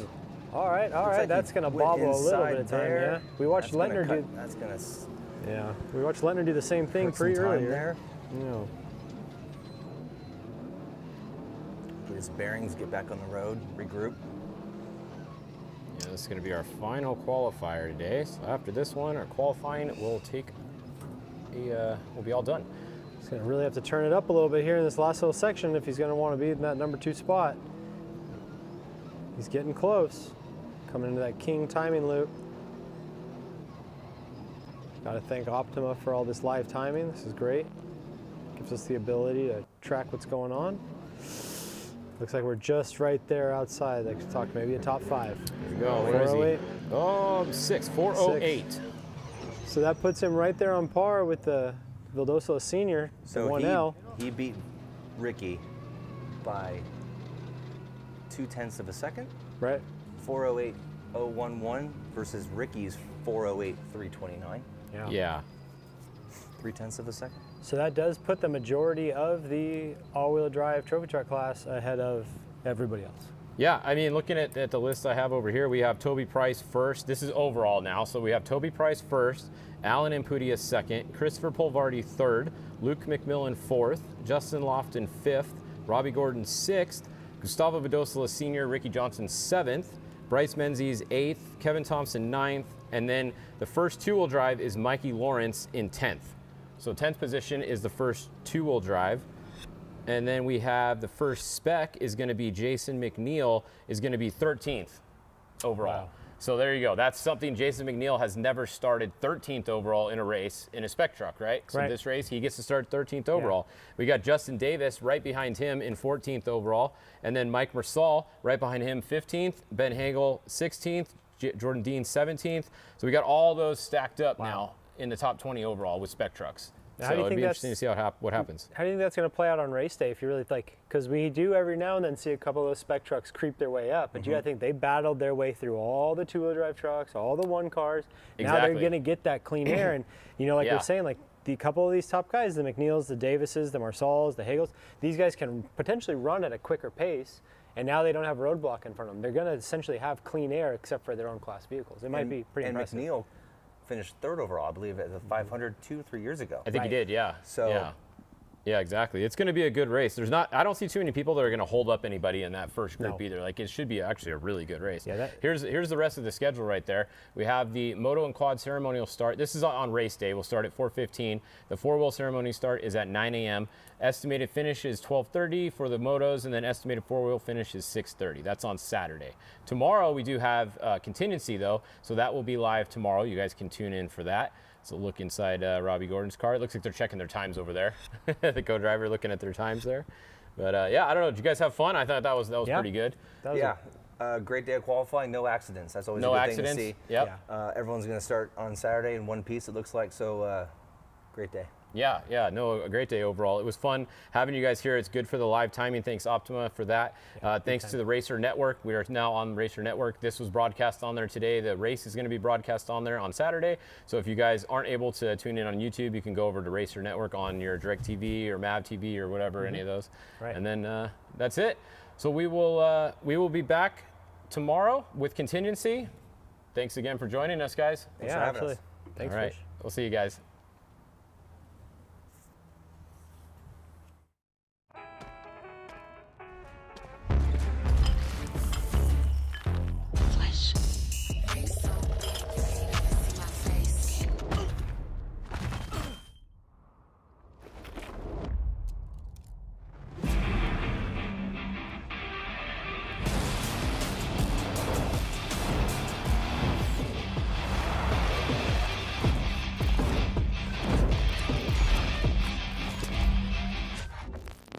I've tested everything. But this was a sound. Can change direction like that. Speeds not of this earth. I don't know if he's sold west clearance on H2. But then again, I'd just drive the damn thing.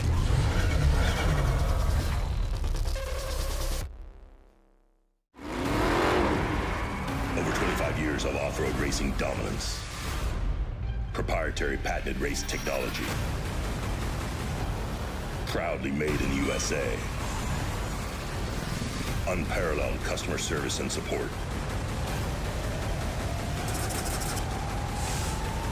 The choice of champions. King Shocks, the leader in off-road shock technology. We're here in Patagonia, fly fishing, off-roading, making new friends, hanging out with old friends. One of the things I love about BF Goodrich, besides their amazing tires, is the way they are teaching people to tread lightly. People who explore the outdoors, they're the best stewards of that land. They do it for their children, for their grandchildren. You don't need a map to find your community. BF Goodrich, what are you building for?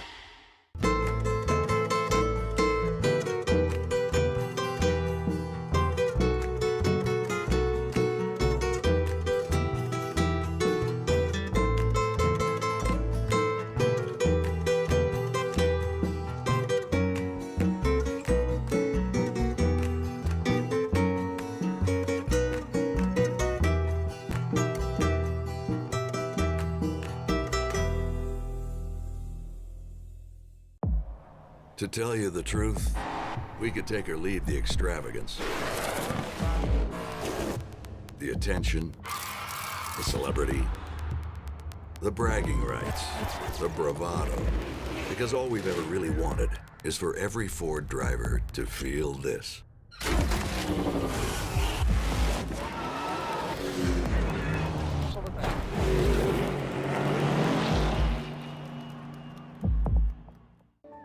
From an early age, we race. It's part of who we are.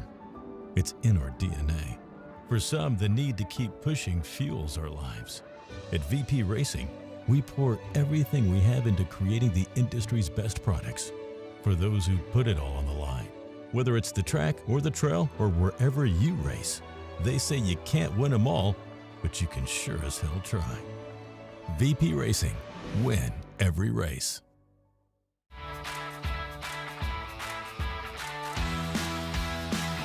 Hey Nick, can you hear me? Oh yeah. I might have to pay the rear sprocket.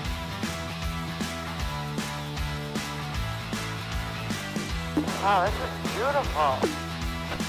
It rides really good.